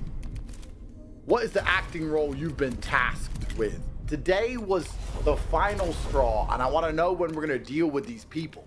It has to be dealt with, because it's gone on too long. I know you know what I'm talking about. We all hate these people. So as you can tell, we were already on some bullshit just right out of the gate, where he's talking about how he apparently feels like he's in the Truman Show, before going on some weird little tangent about saying fuck you to Jake or some shit, and just talking about how the world revolves around him, before then, you know, bouncing back to how today was the final straw, and he's had enough, and it's time to deal with these people. And you know, when he's talking like that, you think he might be bringing up some important issue, or something that's worth talking about in his little emergency meeting for all of his glazers. But no. Instead, he then starts to go on a tangent about how he got pissed off that someone in the restaurant with him ended up ordering wine and had the audacity to sniff it before they took a sip. I was at lunch, being rich, sitting there, and one of those wine motherfuckers was in the restaurant. He asked for wine, which is questionable in and of itself. Like, why the fuck? You either want to get drunk, so you drink vodka, or you don't want to get drunk. I've never really understood wine. Like, why are you half doing it? You don't want a semi. You want a boner. You want a fuck or not. Like, can I have some wine? Want some wine with his club sandwich. I'm like, okay, whatever. He's been sent by the Truman Show to annoy me. Don't let him annoy you, Andrew. And then the woman comes over and she gets the bottle of wine, and then she pours a little bit in the glass, and he does that fucking thing. And he's sitting there with his suit on. Sniffing it like a fucking dog's butthole. Like he's a dog sniffing a fucking butthole. Bro, it's grapes. Give a fuck. It's grapes, G. So we are already just all over the place and off the reservation at this point, where for some reason, this guy ordering wine and taking a sniff of it was enough to just piss good old Taint off, and he had to host an emergency meeting for his glazers so he could rant about it. And you see, little old Andrew fantasizing about sniffing dogs' buttholes and all that was just the beginning of this, because this right here turned into a 28-minute long rant about him melting down over this guy ordering wine next to him and drinking it. And we are not going to watch the entire 28 minutes of it, but throughout the rant, there were a couple of different themes that surfaced, with the first one being him basically just glazing the shit out of himself about how he looks rich and this other guy doesn't, and then talking about how the other guy was out there with a 7 and how he should have gone and taken that 7 from him because he's Andrew Tate and he's not out here drinking wine. And the worst thing about it is, this pussy clot didn't even realize he looks like a fucking idiot. He thinks he looks rich. I look rich in my pajamas with my Yesco outside with 4 girlfriends drinking a fucking orange juice, bitch. You think you look rich with your bottle of wine and your fucking BMW and you're sitting there sniffing away at it? If you were rich, you wouldn't give a fuck what it tastes like. You'd be like, bring me the most expensive wine and just down it. In fact, I think Tristan and I have literally done that in an old Take Confidential. Someone find the clip. What's your most expensive bottle of wine? $2,000. Give me it. And then we mixed it with fucking Red Bull and drunk it to get drunk. Readiness. He's sitting there. You're a dipshit in a restaurant with a fucking 7. You're sitting there sniffing away at wine. You're with a fucking 7. Wake up. You got your priorities all wrong. Put that bottle away and deal with that mess. Buy an expensive ass wine for a fucking 7. 7s get sides only and tap water. Everyone knows this. No mains. Like I was enraged. I nearly had to take his 7 off him. I was like, you know what, Andrew, you don't normally 7s, but you might have to go prove a point. If I would have just gone over to that table and sat down and said, listen, hi, you don't know me. Hello, young lady. Let's all cut the bullshit. Your man's a fucking dweeb. Your man's a fucking dork, and this is gay. You don't want to be sitting here watching him do that shit. He thinks he looks rich. He ain't rich. Look at his car. Look at my car. Do you want some orange juice with my bitches?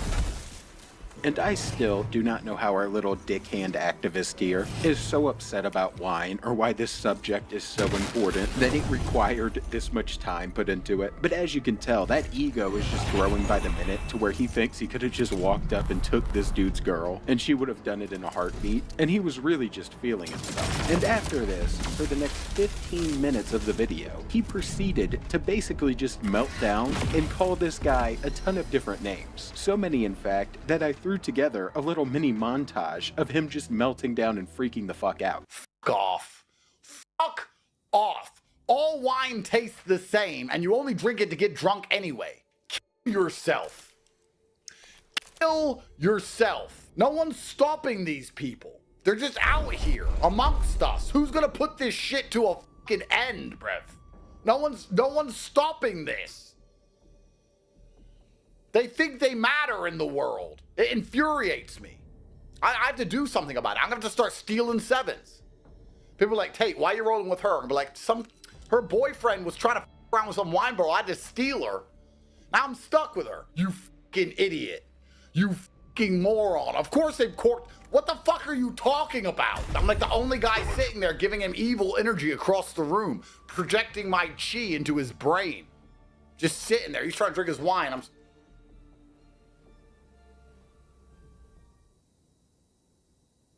Yeah, drink that, bitch. Drink that, bitch. Your girlfriend wants a orange juice, bitch. Fucking punk. Guess what? Newsflash. Newsflash. You suck.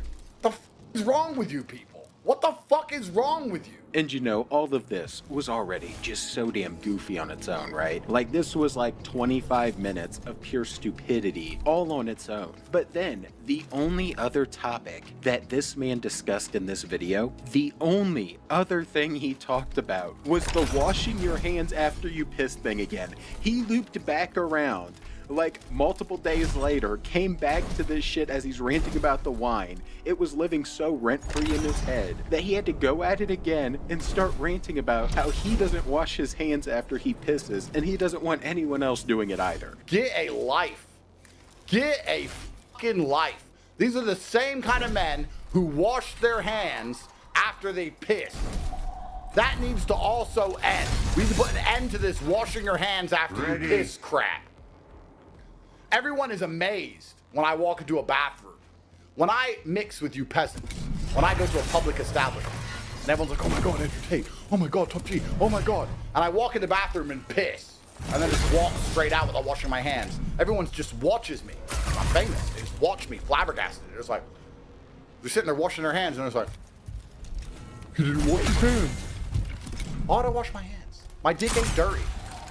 Why is your dick so dirty? What are you doing with it? Where are you putting it? Are you putting out men's bums? Is that why it's so dirty? You don't want to touch your own penis because you're putting out men's... I don't do that. And I don't piss on my hands.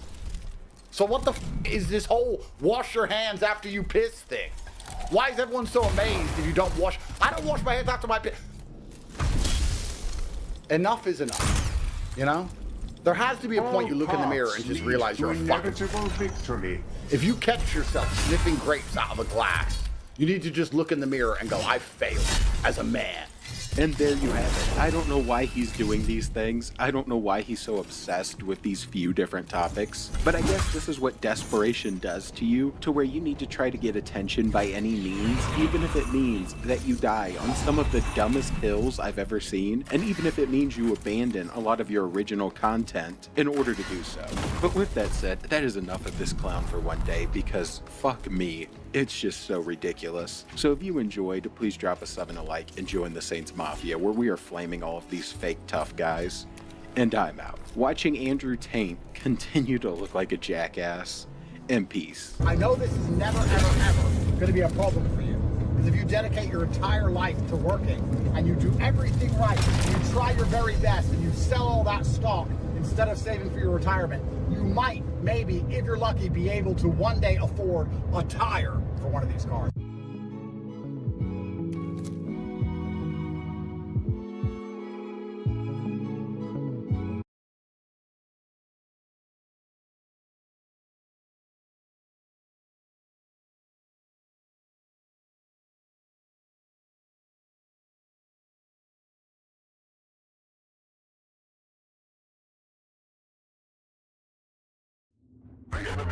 And then all the girls come up to me on the street. Please give me a child. Please impregnate me. I'm like, there's a line. How was jail? It was a sobering experience. It's been a while since I've been back now. I thought they would have got me back in there by now. It's been 2 or 3 years I've managed to get out. I thought they would have banged me up again by now. It turns out I'm just too hard to kill. I'm too good for my enemies. Let's put something together so fucking flawless. So flawless. That even the Chinese niggers like it. Psychotips. You know? Even the fucking Mexicans took off their shit hats, their sombreros. They put the piñatas down, they stopped jumping the wall, and they all hugged and said yes. The kids, the men were not supposed to be safe. We're supposed to get in cars with a hangover and drive as fast as humanly possible across foreign lands, looking for pussy. That's what we're supposed to do.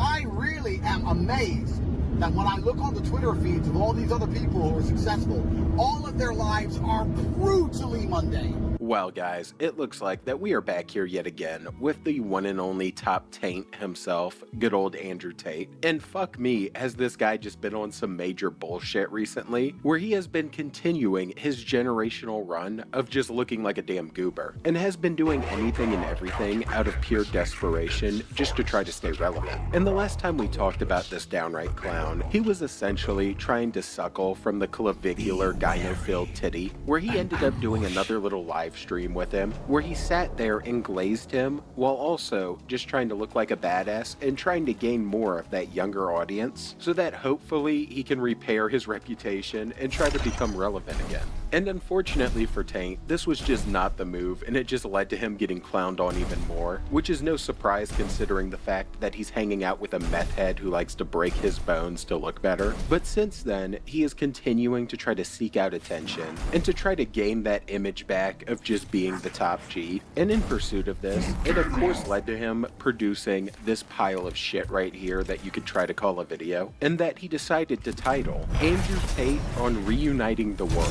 So with a title like that, you already knew it was going to be bullshit, and it opened up exactly how you would expect it to, with him immediately coming straight out of the gate with a racial slur while talking about how the internet's divided, and then getting sidetracked by Sneeko yet again, because apparently Sneeko lives in his head rent-free, and he just can't go a single video without mentioning him. The internet is such a divided place now, you know?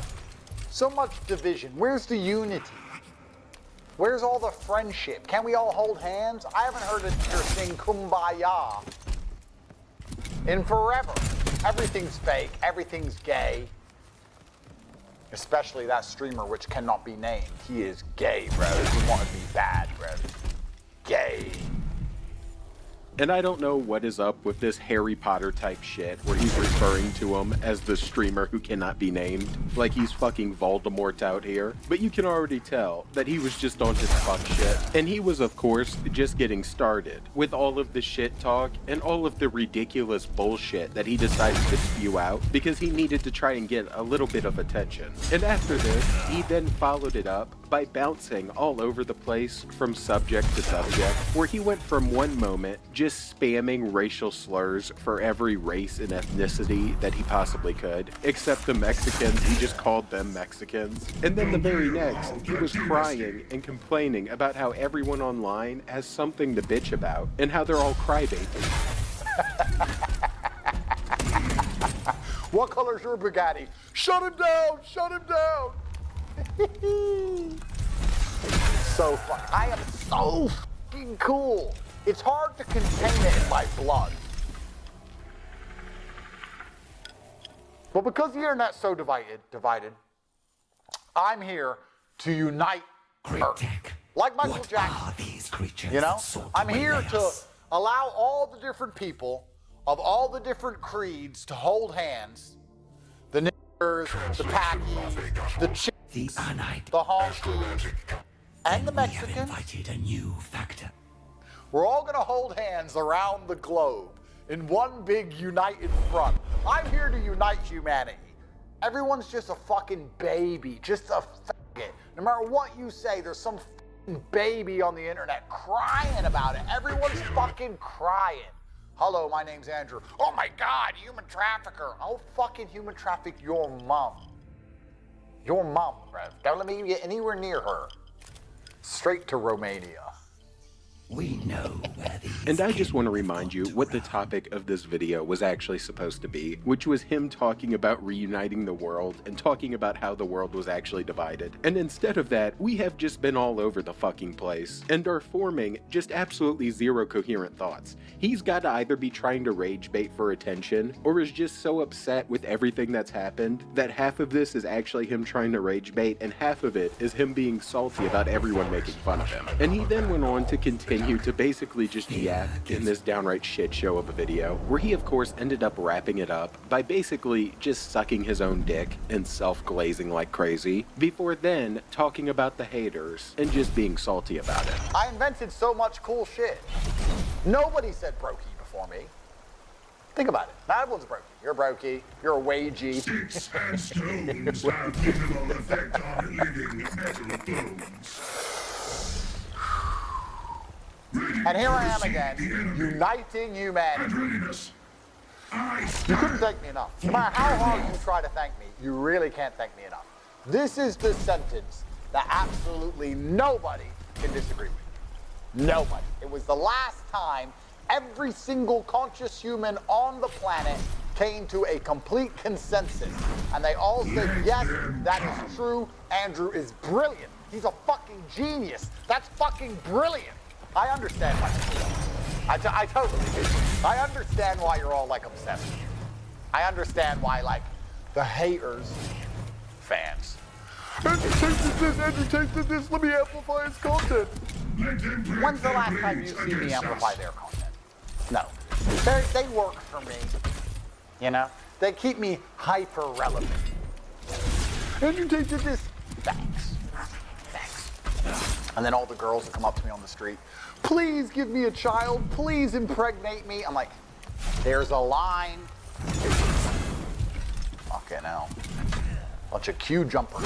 And yeah, so as you can tell, the video was just an excuse for this guy to go on a yapathon, where we went from talking shit about Sneeko to dropping racial slurs left and right, to the haters, and then to how every woman on the street just wants to have a child with him. And it was really him just trying to go back to his old scheme and trying to regain that old reputation as just being the top G, even though he ended up getting his ass whooped in the ring. And this video wasn't the only way that he was trying to do that, because he also recently went on a brand new podcast where naturally we had some goofy ass moments in it just like these, and just involved moments where he was either making excuses or just trying to smooth over the fact that he has been taking just multiple L's non-stop. And during the podcast, they ended up talking a little bit about the fact where Tate was basically just coping about it. My stupid ass just got in the ring with a man a decade younger than me and 45 pounds bigger than me, and he kicked my ass.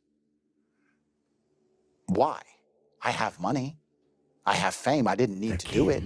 Everyone's saying, Andrew, what the fuck are you doing this for? And why are you fighting him? Fight some guy, you'll be easy. Why are you fighting him? He's active. He's fought all these people. He's bigger than you. He's taller than you. And he beat me bad. It wasn't, I mean, it was close. The first 2 rounds I had him. The last 4 rounds he beat me. Why did I do that? Just the queen sacrifice. I don't know. It makes no sense. I mean, it makes no sense. But I'm happy to lose if I try. I'm really not scared of losing at things. I don't give a shit. But to know I would be, to wake up one day and accept that I'm now afraid to do something because I might lose at it, that would bother me. But to try something and lose, it doesn't bother me. And I think that's my superpower to life. I'll try everything. I don't give a shit. And if I lose, someone goes, ha ha ha, you lost. I'll say, ha ha ha, I'm me and you're you. At least I tried. At least I tried. You have to roll the dice.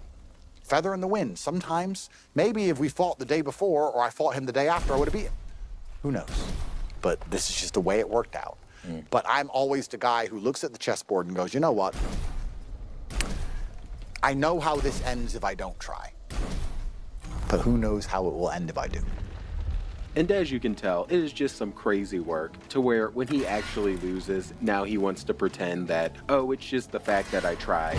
Or, oh, you know, I did my best and that's all you can do. When in reality, like you just saw in the previous clips from that video, his entire brand and ego is built off of being this arrogant, cocky, just bad motherfucker who never loses. And that's what he's preached for years. But now all of a sudden that he's lost, he's got all these different things that he likes to throw in there at first, talking about how the guy was younger, bigger, and he didn't have to take the fight, and was just straight up saying anything to try to cope with the shit. Like, this is amazing. We are multiple months later, and this guy is still yapping about it and trying to make excuses. Just like he was making the excuse that God just wanted him to lose immediately after the fight happened. And this wasn't the only dumbass moment from the podcast that I ended up seeing, because along with this, the host ended up asking him basically how he keeps going, and he started giving one of the most delusional responses that I've seen in a hot minute, where he was basically comparing himself to a hero in a video game or movie, and was saying that since something bigger than him, like, you know, an organization or a government, was basically prosecuting him, that just automatically makes him the good guy.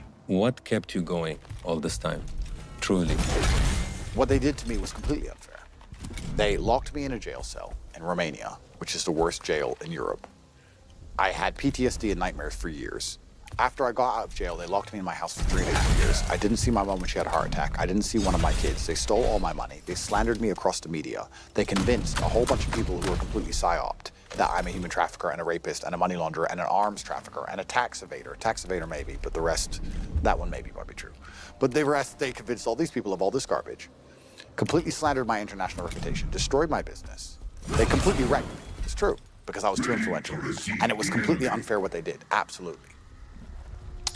But you know when you play a video game, and you're the good guy, you're the hero, and you get to the final boss, he always has a larger life bar than you. You know, the bad guy, it's never been fair for the good guy. When has it ever been fair for the good guy? The fact that they came at me so viciously, so unfairly, the fact that it was so rigged, the fact it was so unfair, and perhaps it's just the stubbornness or the pettiness in me, I can't say what it is, but the fact it was so unfair made me know I was the good guy. I was like, this setup is the bad guy. Only a hero can be this badly outnumbered. Never in history has a good guy had so much overwhelming firepower against the bad guy. There's never been a time where you had one little bad guy and a million good guys who quickly wiped him out and the world was a great place. No, it was one little good guy against a fucking army of evil. It always has been. When you watch the James Bond movie, and when you watch the Batman movie, when you watch these movies carefully, and most people don't watch them carefully, but next time you see any action hero movie, watch it carefully. He's getting his ass kicked for 95% of the film. And we are just gonna stop this downright goober right here because he is now comparing himself to James fucking Bond and Batman, which is all just completely ridiculous in general because this guy is clearly not the hero and was being prosecuted for a couple of suspected crimes, which he very well could have committed. But it's just a ridiculous argument in general because not only are any of these heroes in these different video games or movies like Batman not being charged with human trafficking, but they're also not out here trying to sell their courses and trying to put on some fake tough guy persona, when in reality, you just respond like a bitch and refuse to take any accountability for anything. And he just continued to go on trying to push this little narrative and trying to repair his reputation. For 95% of the movie, it's going wrong. Everything's going wrong. For James Bond, for Batman, he's losing, he's getting his ass kicked, he loses his chick, something blows up, he nearly dies. It's going all wrong till the end. So for these last 4 years when everything was going wrong, I was like, yeah, but this is how the movie goes. Please understand that there was a time I was locked in my house, and this time was only a year ago, 12 months, where I was looking at 21 charges in Romania and 20 charges in England with an active extradition warrant. So after I solved the 21 issues in Romania, irregardless of whether I beat them and stay free or go to jail and serve a decade, I then get instantly extradited to England where I have to face 20 more charges. I'm put in Belmarsh on remand, and I have to fight that again. I was looking at 20 years of legal garbage. The idea of me in the last month going to Kazakhstan, Miami, Vegas, New York, LA, Romania, Istanbul, then here to see you, fly again tomorrow night. The idea of all of this was unfathomable. How? They got the extradition warrant signed, Andrew, and you're locked in your house. You have to go to court, fight these 21 charges, instant extradition to England. It's over. Because you're supposed to get your ass kicked for 99% of the movie. And then somehow at the end, you have like a magic weapon, somehow some twist of luck, some chance. You know, as long as you're that guy. If James Bond or Batman quits at any point during the movie, when he's getting his ass kicked, if he gives up, then it's over. But if he keeps getting up, somehow, against all the odds, somehow at the end, he finds a way and escape an active extradition warrant to live your life free. Even though you've done nothing wrong, but you've been set up. And yeah, the only person setting this goober up right now is him setting himself up for failure as he continues to just do desperate shit and continues to try to seek this new attention instead of just taking accountability and shutting up. And throughout this podcast, he just continued to do a lot more of the same, where he tried to make himself look good or repair the damage that's already been done. And it all just continued to just look pathetic. But with that said, that's enough of this clown for one day, and I just had to cover it because he is just doing anything and everything at this point. But if you enjoyed, please drop the sub and the like and join the Saints Mafia, where we are flaming all of these grifting clowns. And I'm out. Watching Andrew Tate continue to try and save his career In peace. The best thing about these words is they came to me just off the top of my head. I didn't think about it. I didn't plan it. I know to you people at home, they were so revolutionary. It seemed like he must have thought for years about this to plan out something so fantastic as this. You don't just come up with this. No man just comes up with this off the top of his head. No guy just splurts these words out. He must have sat for hundreds of years. He must be immortal, reading every piece of philosophy and literature that exists on the planet.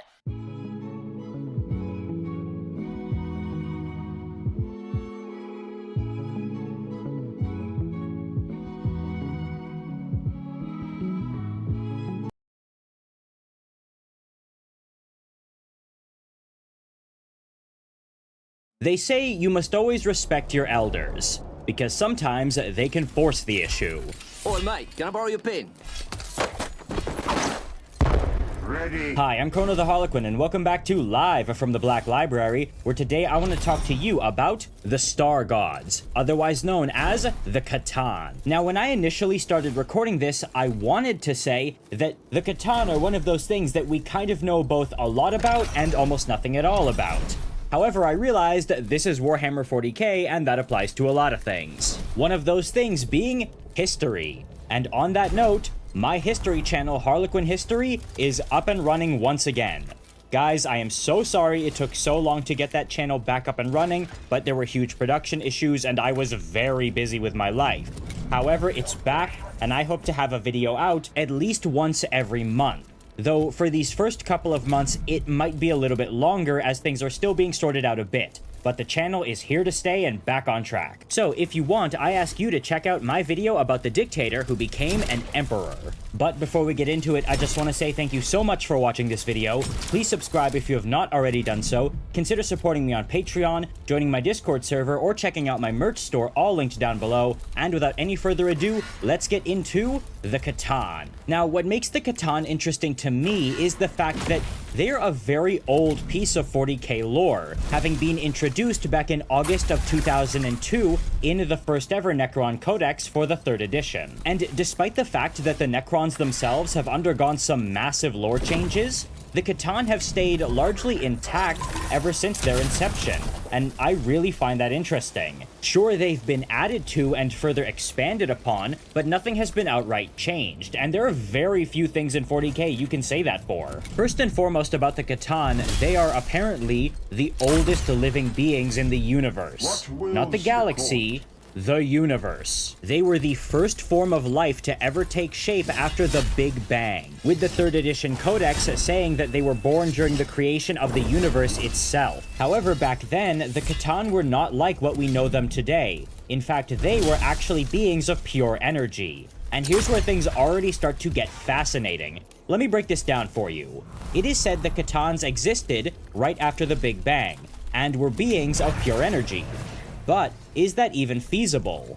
In a way, if you really want to science fiction it, yeah, it kinda is. Now, you're probably wondering, how? How could a being of pure energy even exist? Well, we know how biological beings come into existence, through the process of evolution, and initially starting out as single-celled organisms. But here, there's no single-celled organism to start from. But a being of pure energy wouldn't need to start from a single-celled organism. It would need to start from a source of energy. And the Big Bang saw a lot of energy being released and churning around all at once. So, it seems like these things were created essentially by pure chance with the churning of the energies of the Big Bang. And that's also not unfeasible. It's called the Operon-Haldane hypothesis, otherwise known as primordial soup theory. This theory stipulates that around 3 to 4 billion years ago, amino acids would be formed in Earth's oceans. And this is because the oceans of Earth were very rich in minerals and other compounds, because the planet had just recently formed and was still very volcanically active, but was also an ocean world. So the planet was covered in essentially a global ocean with volcanic vents underneath shooting up all kinds of minerals. And this mixture of a hot temperature, high water content, and volcanic activity meant that Earth was also a storm planet, effectively covered in endless electrical storms that were constantly shooting lightning into the global ocean. And this mixture of both energy, and the right compounds would eventually result in the creation of amino acids by using energy to spur on molecule combination, with amino acids being the literal most base component for actual life. This theory would actually be tested on a small scale in 1953 in an experiment called the Miller-Urey experiment, where they would basically recreate the conditions of primordial Earth, with high temperatures, mineral-rich water, and an electrical current, all kept in a closed system, for about a week.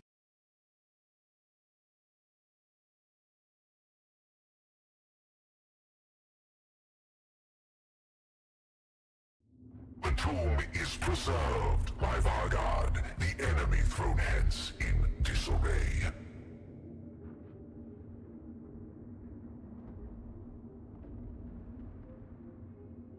As it should be.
Wrath made manifest.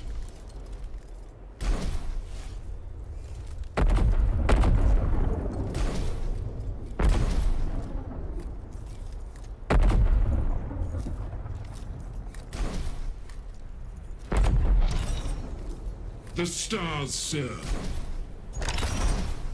All shall burn.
the stars serve.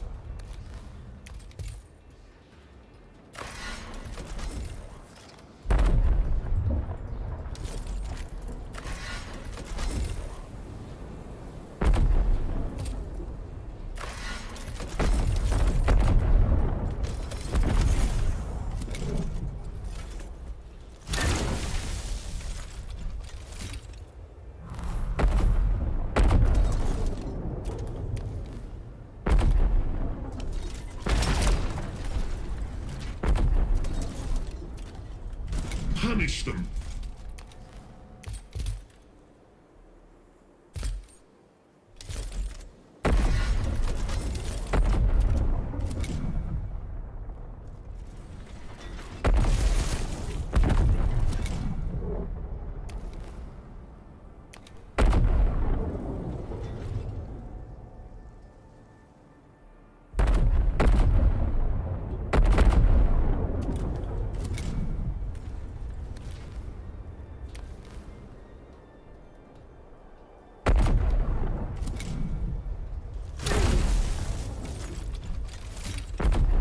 In my sights.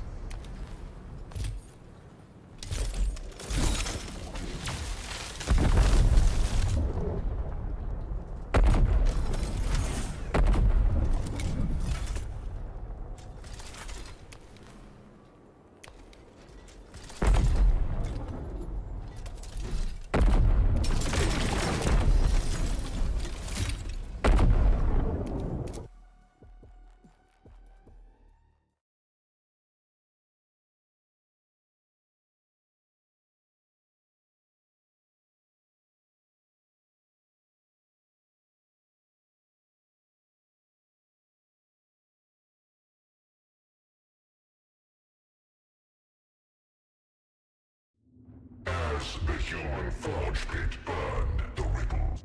The enemy has revealed another of its many. A truly masterful. We shall not be